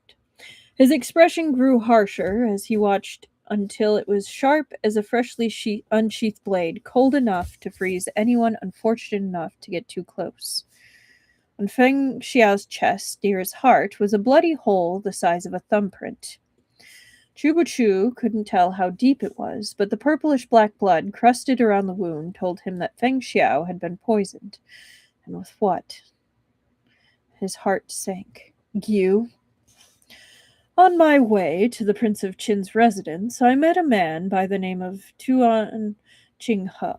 His martial arts originated from beyond the borders. Unless I'm mistaken, he's a descendant or disciple of Hulagu, once the greatest martial artist of the Gok Turks. Foer was hailed as the Gokturk's foremost martial artist, but he was far inferior to this Tuan Chinghe.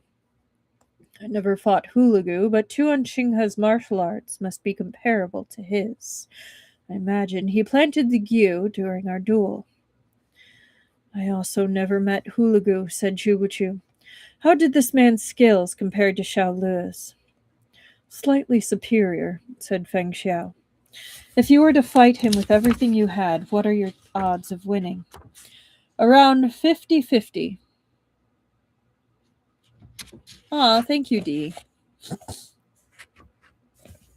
Although Feng Er was often dismissive of others, his skills were undeniable. Scant few in the world could earn such a remark from him. Chubuchu knew the various sects of the Jianghu like the back of his hand, yet he had never heard of anyone named Tuan Chinghe. Against that caliber of martial artist, Feng Xiao must have given his all. He wouldn't have anticipated that his opponent would use their battle to poison him with Q. Alright, you ready for the picture? For once, he's actually serious, and of course it's when he's naked and poisoned. Look at those abs!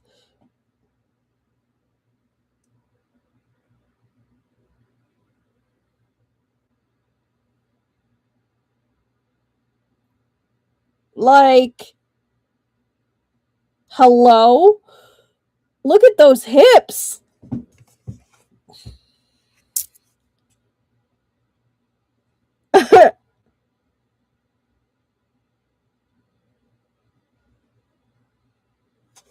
I get we're being serious, but like,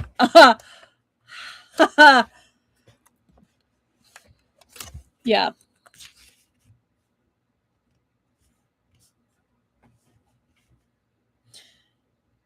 Like, he's just pretty.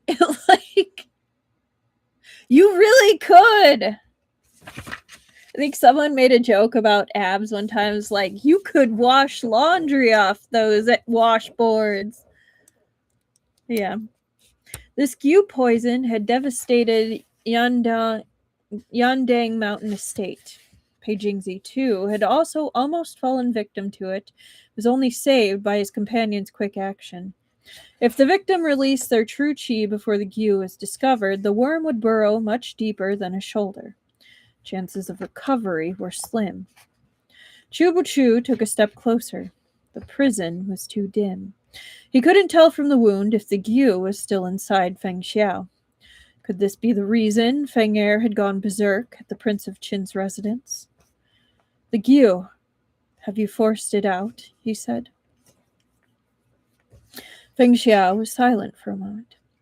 While we were fighting, my focus was entirely on his martial arts. It wasn't until I was on my way to the Prince of Qin's residence that my hand began to itch, as if a living creature crawled beneath my skin. By then, I had already used my true chi. The Gyu worm followed the flow of my blood from my hand to my chest. I've been circulating my chi for a while now, but it's only growing more active. I can feel that it's burrowed from my skin into my muscles. This wound is self-inflicted. His tone was flat, yet it seemed to conceal an endless and indescribable agony. So the Gyu was still inside. Chubuchu frowned. His throat began to prickle again, but he lowered his head and swallowed his coughs. When he spoke, his voice was hoarser than ever. Hello, Esper Lady! I'll just show you where we're at. We are here.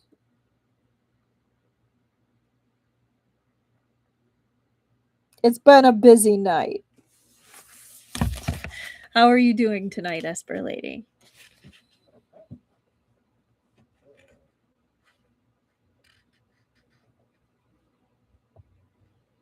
Ah, that's okay, Dee. I mean, the picture helps. Ooh! Trips are always fun.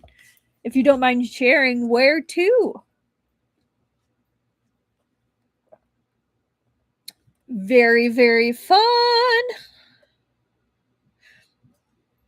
Who are you cosplaying as, if you don't mind? Or if you are, totally okay if you're not cosplaying this time. Oh, very cool. You'll have to share pictures in the community tab. If you want. No pressure. Definitely gotta rep the boy.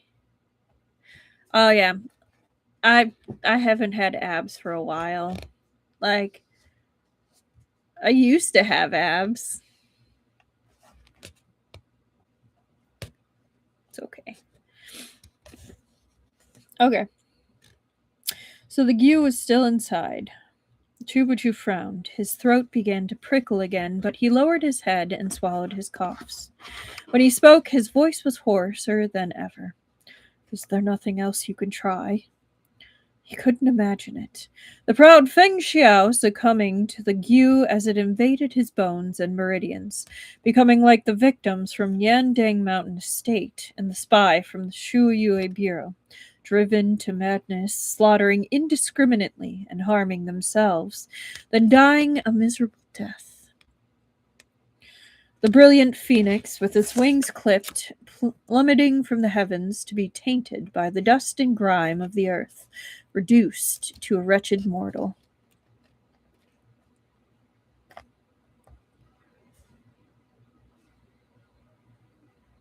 Yeah, no, that sounds exciting.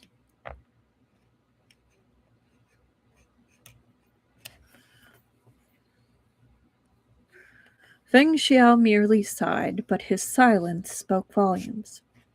Chubu Chu closed his eyes. His mind was in turmoil. Never before had it been so hard to think. Yet he'd met with scenarios more chaotic and harrowing than this and managed to find a way out. He would this time too. Did you enjoy your Hobbit or your Tolkien weekend as well, Esper Lady? I'll summon Xiao Xian back at once. She can help stabilize your injuries, then we'll go find Fan Yun. When he left Liu Li Palace, he took many valuable items with him. Whatever conditions he demands, Chubuchu paused. I'll make sure he hears you. I'm glad, Esper Lady. Feng Xiao looked at him. His eyes blazed like fire in the darkness. What about the Prince of Qin and Xiao Le? You're just going to leave them? This case has already drawn a great deal of attention from the imperial court. Chubuchu's tone was cool. The Ministry of Justice will lead the investigation. The Shuyue Bureau will merely assist. Great Su is home to a wealth of talent. Whether I'm here or not will make no difference.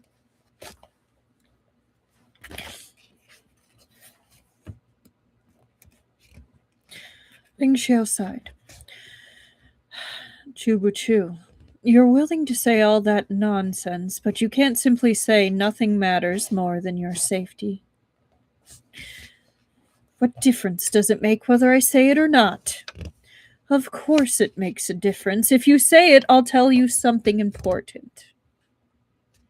Chubuchu stared at him. You lied to me? His tone was suddenly icy. You motherfucker! You did, didn't you? You weren't poisoned. Though he spoke quietly, it was obvious he was truly furious. I was poisoned. What, you think I'd poke holes in myself for fun? I simply discovered the Gyu in time. Took some effort, but I managed to force it out. I didn't lie to you, Feng Xiao said innocently. I'll give you 7 minutes to explain the situation from start to finish, said Chubuchu coldly. Alright, that was pretty damn shameless that he tried all that shit just to get Chubuchu to say he cared about him. So that's getting another count.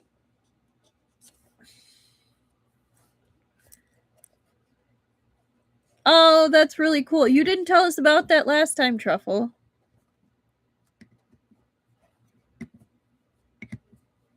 Oh, so D, what they're talking about is last weekend, Esper Lady said that they were doing a Tolkien weekend, and Truffle mentioned that they were going to a Hobbit play. Yes.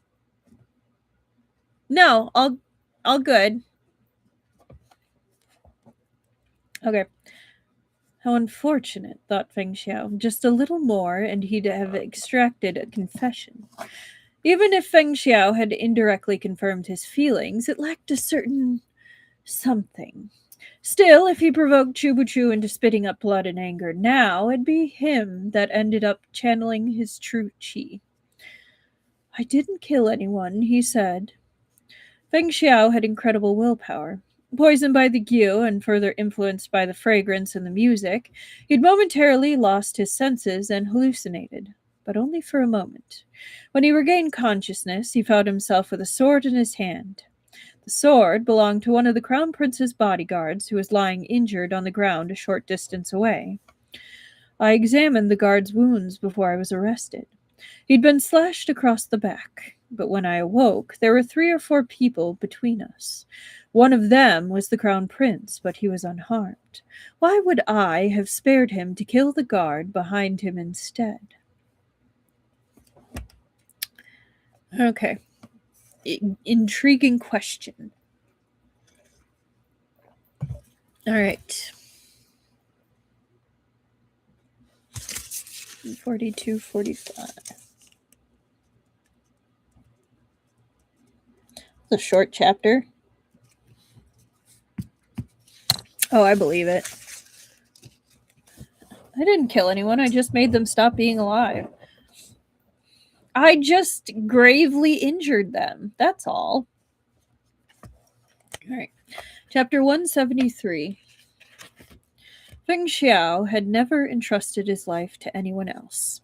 Even in the most harrowing of circumstances, he insisted on taking his fate into his own hands. No one but him would choose whether to advance or retreat. But the treacherous situation he'd encountered last night had been completely outside his expectations. He'd never imagined a formidable fighter like Tuan Qinghe would resort to such dirty tricks as poisoning him. So Feng Xiao would believe he hurt them and have a dripping sword, and anyone investigating would figure it was an open and shut case. Yes, that's what it sounds like. He had miscalculated. After their skirmish, Tuan Qinghe had vanished, and despite Feng Xiao's suspicions, it also hadn't occurred to him that Tuan Qinghe had ambushed him specifically because he was heading to the Prince of Qin's banquet. This was another miscalculation.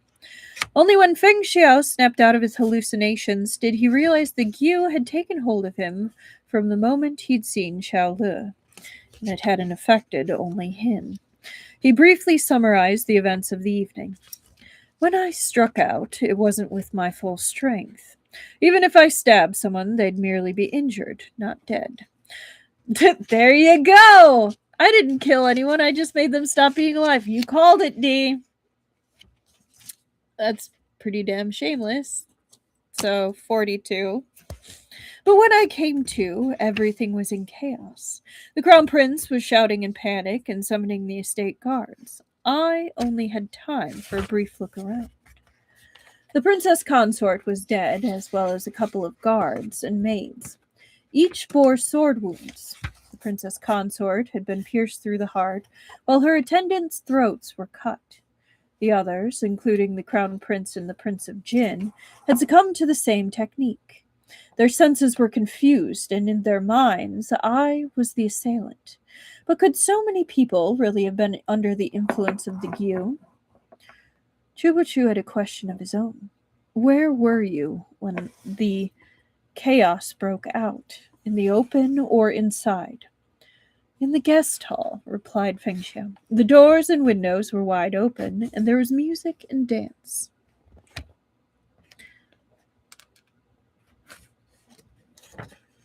I'll definitely do that, Dee. Good luck at school. Have a good day.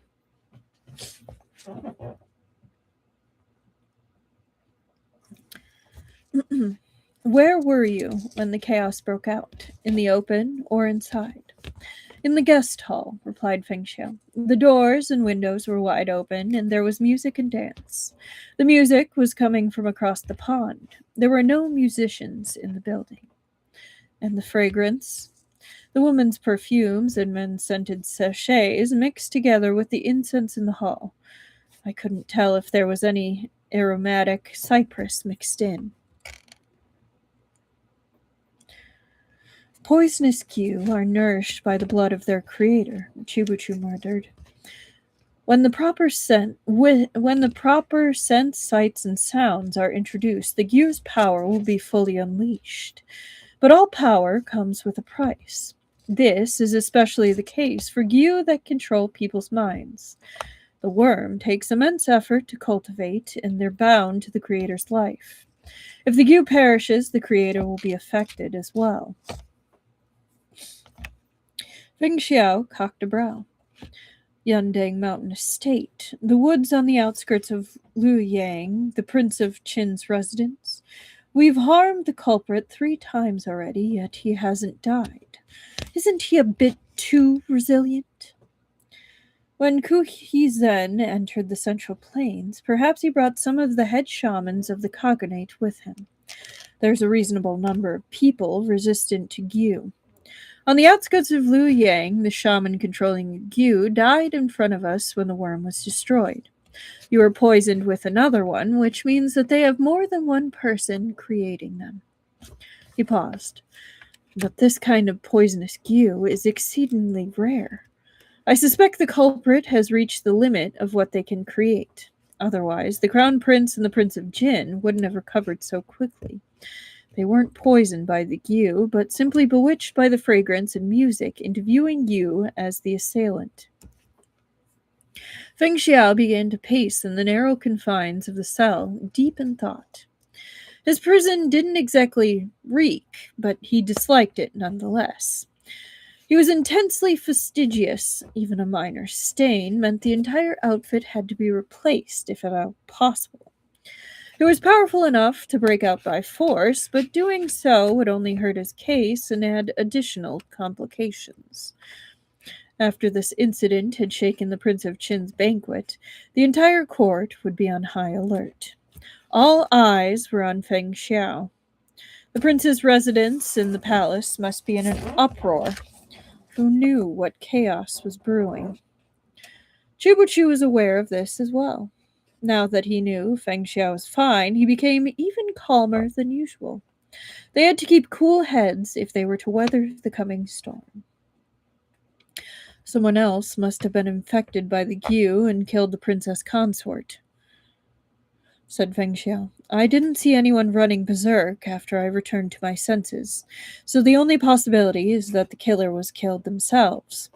But even if someone could smuggle the Gu in with no one the wiser, what about the hallucination-inducing incense and music? What's the explanation there? Meng Xiao seemed to be both asking Chubuchu and himself. Almost before he finished speaking, both had reached the same conclusion. There's a mole in the Prince of Qin's residence, Chubuchu said with certainty. Whoever it is was also at the scene of the crime. The crown prince's consort is dead, so it can't be her. Yet anyone of lesser status would have a hard time orchestrating this. Unless they were the steward of the residence, the Prince of Qin's consort, or the Prince of Qin himself. Feng Xiao finished for him, then lapsed into silence as he suddenly recalled something. Chubuchu murmured, urging Feng Xiao to continue. The bowl of deer blood, Feng Xiao sighed softly. When I entered the palace to meet the emperor, I happened to witness Yang Jun asking his majesty for a bowl of deer blood to drink. Deer blood is pungent and salty. It invigorates the yin and strengthens the yang, so many nobles are fond of it. Yang Jun has asked for similar things in the past. At the time, I didn't see anything amiss. Whether Yang Jun was the culprit or someone else, seeking them out now won't help. Chubuchu pointed out. If the prince wasn't the culprit, he obviously wouldn't confess, and if he was even less likely to admit it. The deed was done, and most of the evidence likely disposed of by now. But if their only goal was to confine you here, their methods were excessive. The Buddhist ceremony is scheduled for the day after tomorrow, and now the princes are certain to miss it. After the incident, the emperor will be more determined than ever to offer prayers and blessings. He would never consider canceling the ceremony. Not the day after tomorrow, said Chubuchu. It's past midnight. Today is the 16th. He brushed the dust from his clothing and pulled his cloak more tightly around his shoulders as he readied himself to leave. I should get going. He'd gotten all the information he could from Feng Xiao. Staying any longer would be meaningless, and a day and a night was ample time to accomplish many things. Don't come here in such a sorry state again, Chief Chu, Feng Xiao said languidly. You'd be putting this prisoner to a lot of trouble, relying on him to heal you. Next time I might not be so amiable. Chubuchu sneered. Actually, no, that's pretty shameless. So, 43. Chubuchu sneered. When have you ever been amiable? Wait here obediently. Whether you're exonerated or not will depend on my venerable self's mood. He said no more, but turned on his heel and strode away. He didn't pause for an instant, and the echo of his steps grew distant and faint until they dissolved into the darkness. The cries and wails of other prisoners had quieted at some point. Now there was only soft moans, barely audible, though that made the atmosphere of the prison all the more unsettling. Feng Xiao furrowed his brows. He wasn't afraid of the prison. He simply hated the damp and the filth, the corners filled with moss and lichen, the ever-present scuttle of insects in the shadows. He could leave now if he wished, but escape would only give their enemies another opening to exploit. Feng Xiao sighed, moved by the magnitude of his own sacrifice. Only the most noble and virtuous of individuals would willingly endure this environment, yet Feng Xiao was such a one. Oh, Feng Xiao. Chubuchu stood at the gate of the Ministry of Justice's prison. Upon seeing his displeased expression, the guards quickly offered their apologies. Chief Chu, we're not making things hard for Deputy Chief Feng on purpose. This incident has caused too much of a stir. The entire city is in an uproar. We're under strict orders from His Majesty that no one is to enter or visit, but your lordship... It was not uncommon for visitors to offer the guards flattery or bribes, but it was unheard of for the guards to offer apologies to a visitor. Then again, they were up against the chief of the Shuyue Bureau. He simply didn't have the courage to suffer his reprimand. Chubuchu nodded. It's not a bad idea. Your lordship is the The guard was still trying to articulate himself and was taken by surprise. He wondered if Chubuchu was perhaps being sarcastic. His Majesty puts great trust in Deputy Chief Feng, but he cannot act unilaterally against public opinion. It's likely Deputy Chief Feng will be here for quite some time. Yes, the guard answered quickly. My humble self thinks the same. Would you like to earn some extra money? Asked Chubuchu. The guard stared at him, bewildered. Find some unwashed chamber pots and clean out the space on either side of the deputy chief's cell. Store them there. In less than half a day, Deputy Chief Feng will willingly offer you money. The guard was dumbfounded. That doesn't seem advisable? Chubuchu chuckled. Not only will he offer you money, I will too.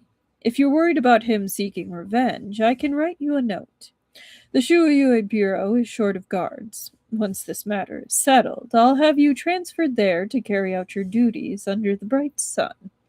Surely that's preferable to languishing in this dark and dreary place. I mean, dude rushed in here and then found out that he was poisoned with the Gu and was willing to, like, go across the land to find his old teacher to heal him. And then he was like, "You absolute asshole, you're fine. Screw you." So this is pretty tame for what he could be doing. Let's be real. Seeing the glimmer of interest on the guard's face, Chubuchu said no more. He patted the man's shoulder and left. He didn't return to the Shuyui bureau, nor did he go to the Prince of Qin's residence. Instead, he mounted his horse and rode straight for Daxing Palace.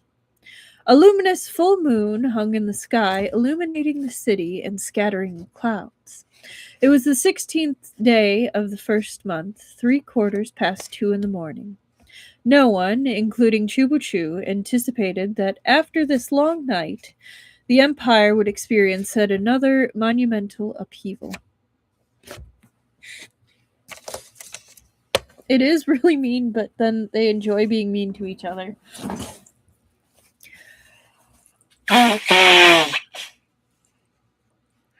Would you consider this a justice to service workers then? Because he's not being... I would personally do this as a justice to service worker, because he's not being mean to the guard. He's understanding the situation, and he's also offering him a job. Like...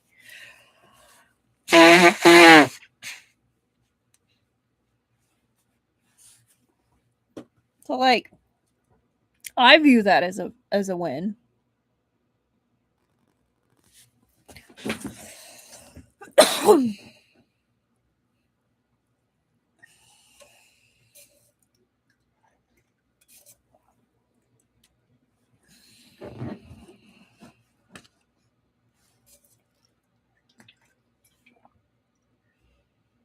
It is a little mean.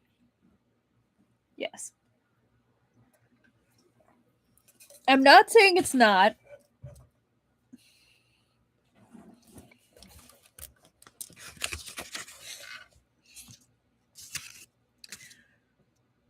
Uh, 158.30. It's intriguing, all these short chapters.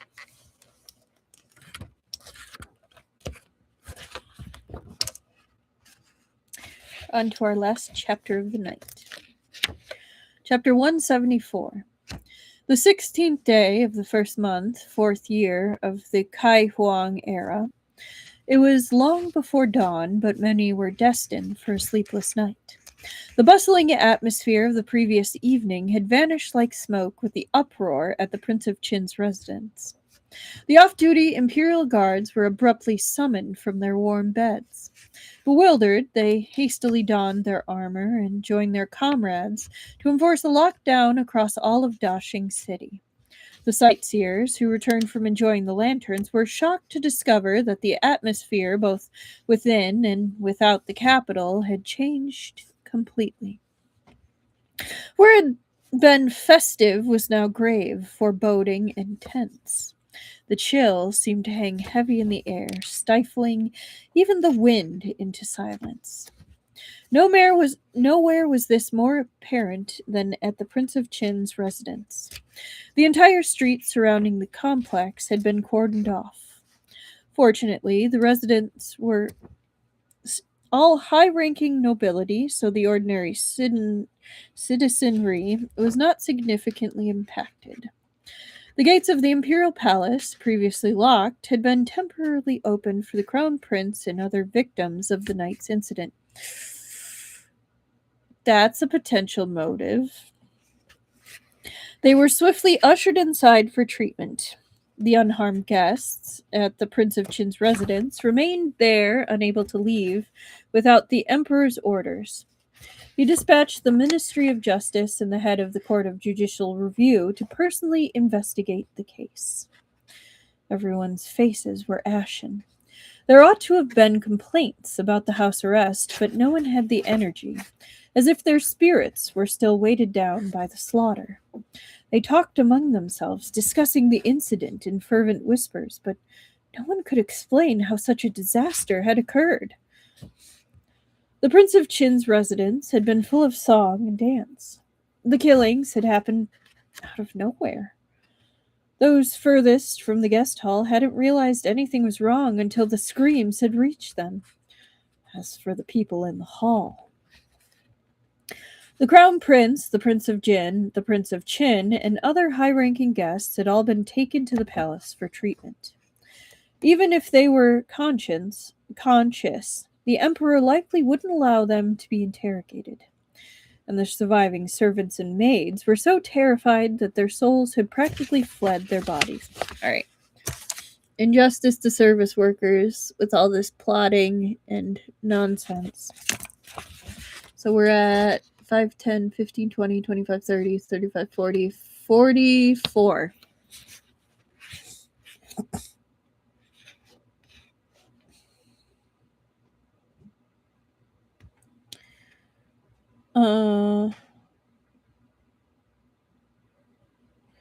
And the surviving servants and maids were so terrified their souls had practically fled their bodies. They stammered through their answers when questioned, speaking in fragments. Some claimed to have seen Feng Xiao burst in and start slaughtering guests indiscriminately. Others claimed they'd been conversing peacefully with someone beside them when a sword sliced into their shoulder. They couldn't say what happened after that. One maid claimed 2 guards had gone mad, striking out at those around them before taking their own lives. Everyone said conflicting things, the details changing depending on the speaker. The officials from the Ministry of Justice and the Court of Judicial Review were at their wits' end, and the Shuyui Bureau chief, who should have been on the scene, was nowhere to be found. In his place was the deputy chief, Zhang Sun Bodhi. Zhang Sun maintained his characteristic silence, leaving the officials of the Ministry of Justice and the Court of Judicial Review to labor over the interrogations while he assumed the role of an observer. He stood still as a wooden post, listening to everyone without offering his own opinion. The head of the Court of Judicial Review grumbled quietly to himself, suspecting Zhang Sun was only there to slack off. At least Chu Bu-chu would have had a word or two to add. They continued in this matter until the maid from the residence, who'd claimed she'd seen the guards go mad, appeared before them. The scribes jotted this down, and the 2 presiding officials waved their hands for her to be removed and the next witness brought in. Finally, Zhang Sun spoke. "Wait." Everyone turned to look at him. "Where were you when you saw this?" he asked the maid. The girl had expected to be dismissed after giving her account. Startled at being pressed for more details, she began to stammer. This humble maid was serving outside the guest hall. We heard they were short on staff inside, so Milan Gigi sent me in to help. But I just walked inside when I saw it. I fainted right in the doorway." "Beside you, was there anyone else who'd only just entered?" asked Zhang Sun Bodhi. The maid timidly shook her head, and Zhang Sun instructed the scribe to record her testimony. Including the maid, there were 15 survivors among the residence's staff. 2 had been injured in the chaos and were still unconscious. 1 had suffered a large gash from a sword and passed away afterward from the pain. None of these 3 had any idea what had happened. Another 2 had been so frightened their accounts were utterly incoherent. The remaining 9 swore Feng Xiao had burst in and attacked. Only this single maid claimed it had been the guards who'd gone mad and done the killing. Excluding the 3 who were unable to speak, as well as the 2 whose statements were unreliable, it seemed reasonable to trust 9 over 1. However, all 9 had been present in the guest hall throughout the night, while the maid had only just stepped in when the incident occurred. Chu Bu-chu had mentioned smelling the same scent of aromatic cypress at both Yendang Mountain Estate and on the outskirts of Luoyang. When paired with enchanting music, some fragrances had the power to trap people in illusions. Such techniques were particularly effective on ordinary people who had weaker wills and no power to resist. If the guests in the hall had been experiencing a mass hallucination, The things they saw and heard would naturally differ from that of the unexposed maid. Zhang Soon didn't share these thoughts with the officials from the Ministry of Justice and the Court of Judicial Review. After all, they were ordinary themselves. They'd never experienced such a phenomenon and would struggle to understand it. Rather than wasting words, his time would be better spent digging up the truth. I feel like that's going to cause issues.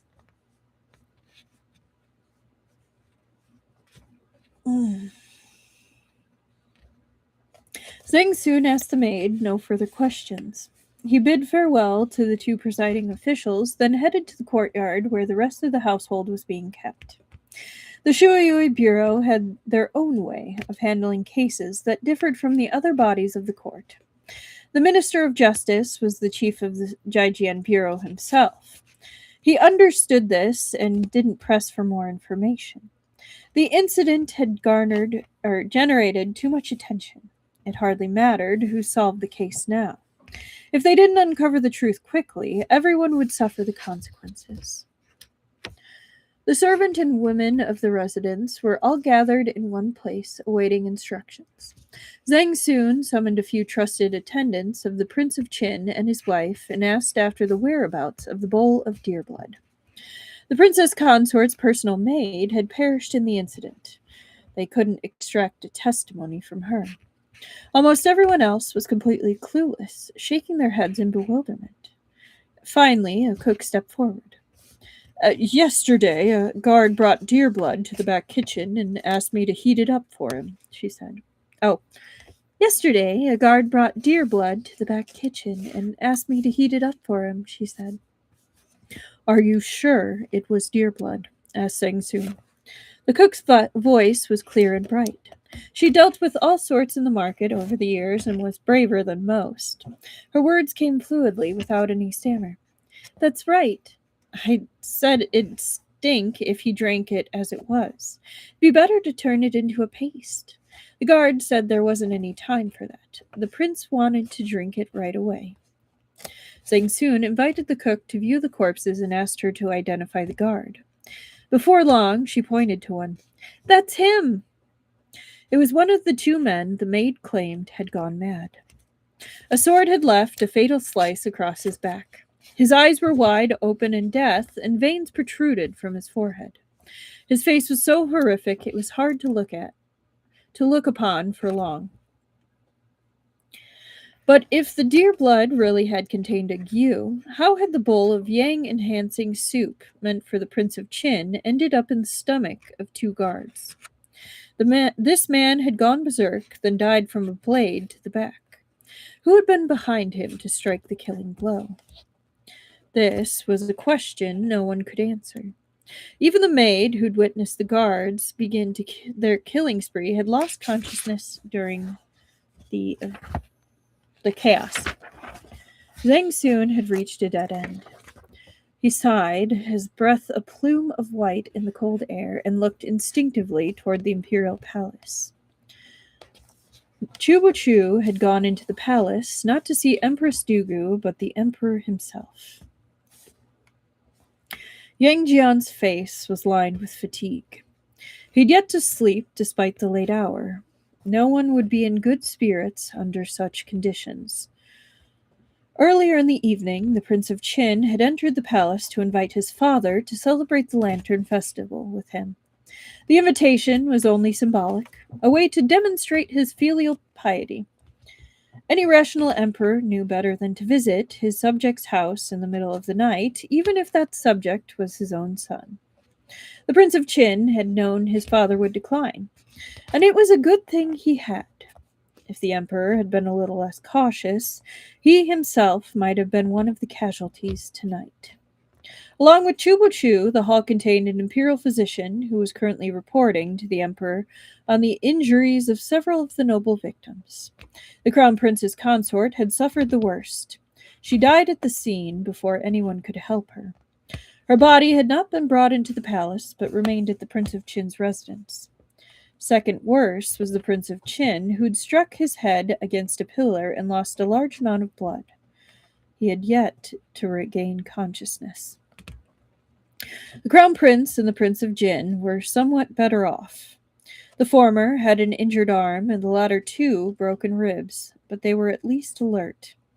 Their accounts matched that of the majority of witnesses in the guest hall. Feng Xiao had burst in and gone on a killing spree. With the Emperor's permission, Chubuchu asked a few questions of his own, but the answers merely confirmed what he'd already been told. The Emperor sighed and dismissed the physician with a wave of his hand. He turned to Chubuchu. You heard everything? Your subject heard, said Chubuchu, but I'd swear on my life that Feng Xiao couldn't have done this. The Emperor hadn't wanted to say too much, but before Chubuchu, he couldn't help sharing his thoughts. I also don't believe it was Feng Xiao. However, once dawn breaks, the city will be in an uproar. Everyone will have their own opinion. When even the Crown Prince and Prince of Jin claim he's the culprit, what am I to do? The Prince of Qin is still unconscious. His life hangs in the balance. If the worst comes to pass, do you think Feng Xiao can clear his name? Chubuchu was silent for a moment. I beg your majesty to give us some time to uncover the truth. Until the Buddhist ceremony, said the Emperor. That's the most I can do. The Emperor could delay the trial by claiming bloodshed was inappropriate with the ceremony so near, but postponing it any further was likely impossible. Too many people were involved. Even the Emperor had to bow to the will of his court. That's what makes him a good emperor. Chubuchu was a clever man. He didn't need this explained to him. Then there's something else for which I must ask your majesty's permission. By the time Chubuchu left the palace, dawn had broken over the city. He hadn't felt this restless in a long time. Although he was a light sleeper, he was always careful not to overexert himself when it was time to settle down at night. But things were different this time, and not only due to Feng Xiao. The incident at the Prince of Qin's residence was not the end. It was the beginning. A second wave was sure to follow closely behind the first. All they could do was wait for their opponent's next move without any knowledge of what it might be. It was one thing to contend with Xiao Le, but now there were also the Gok Turks to consider. Chubuchu squinted as he stepped out of the palace gates. The bright sunlight bounced off the red walls, dazzling his eyes so he could hardly see. A hand at his elbow steadied him. Lord Chief. Chubuchu turned to see Guang Shanhai looking at him with concern. How are your injuries? Asked Chubuchu. His voice was steady and brisk. Hearing it, Guan Shanhai was inexplicably relieved. He'd resented that the Empress had assigned him to the Shuyui Bureau at first, but as time passed, his dissatisfaction faded. While following Chubuchu, he'd witnessed him turn defeat into victory in the face of seemingly insurmountable odds. Despite knowing no martial arts, his cunning strategies were always enough to turn the tide. As long as Chubuchu was present, no challenge seemed insurmountable. This was true even now. They were surrounded by a dense fog of confusion. Their next step forward might send them plummeting into the abyss. But when he was behind Chubuchu, Guang Shanhai had the courage to take that step. Much better. The Imperial Guard has assembled and awaits your lordship's command, he replied. Chubuchu vaulted onto his horse. Let's go. The Emperor of Su had gifted the 7th Prince a residence worthy of his station. By the time Chubuchu arrived, the main gate of the complex was wide open, as if their host had anticipated the arrival of a distinguished guest. The 7th Prince sauntered out. On seeing Chubuchu, his initial look of surprise quickly transformed into a smile. Could this be the renowned chief of the Shuyui Bureau, Chubuchu Langjun? And that is where we end it tonight. So we have 3 parts left. So it's actually going to take us 2 weeks to get through them, though, because I don't know how many people actually heard this at the beginning, We are only live streaming Tuesday next week. I will be going on a short vacation, but there will be a video Thursday. It's just pre-recorded. It will premiere at the usual time, but it's just a cute little fun video. I was trying something new, so I hope you enjoy it. But it'll be regular back to Tuesday. Thank you. The seventh prince is the Gokturk prince. I think they have 3 or 4 kids. They might have 6. I think the 7th prince is the Gokturk one. But yes, thank you. It's just visiting family, but it'll be nice. I will probably be a bit jet lagged on the Tuesday, but I should be on time. My plane should arrive in time, but if not, check the comments. I might have to move it back a little bit. It might be 5 or 6. I think the 7th prince they're talking about though right now is the Gokturk prince. I might be wrong. We'll see Tuesday. But yeah. So that's just the thing. I'll keep you guys updated with the post page if something changes, but it should just be normal other than Thursday. But yeah. And then we'll finish not this coming week, but the week after, which will be super interesting. I'm looking forward to it. But yeah. Have a wonderful evening, everybody, or morning, depending. Thank you all so much for listening and coming and joining live. I always love having you here. It makes it so much fun. But yes. Oh yeah, you as well. Have a great time. But yes. Of course. Anyone who's watching later, I hope you enjoyed as well, and that I will get to see you next time. Good night, everybody. See you Tuesday. Have a great weekend. Bye-bye.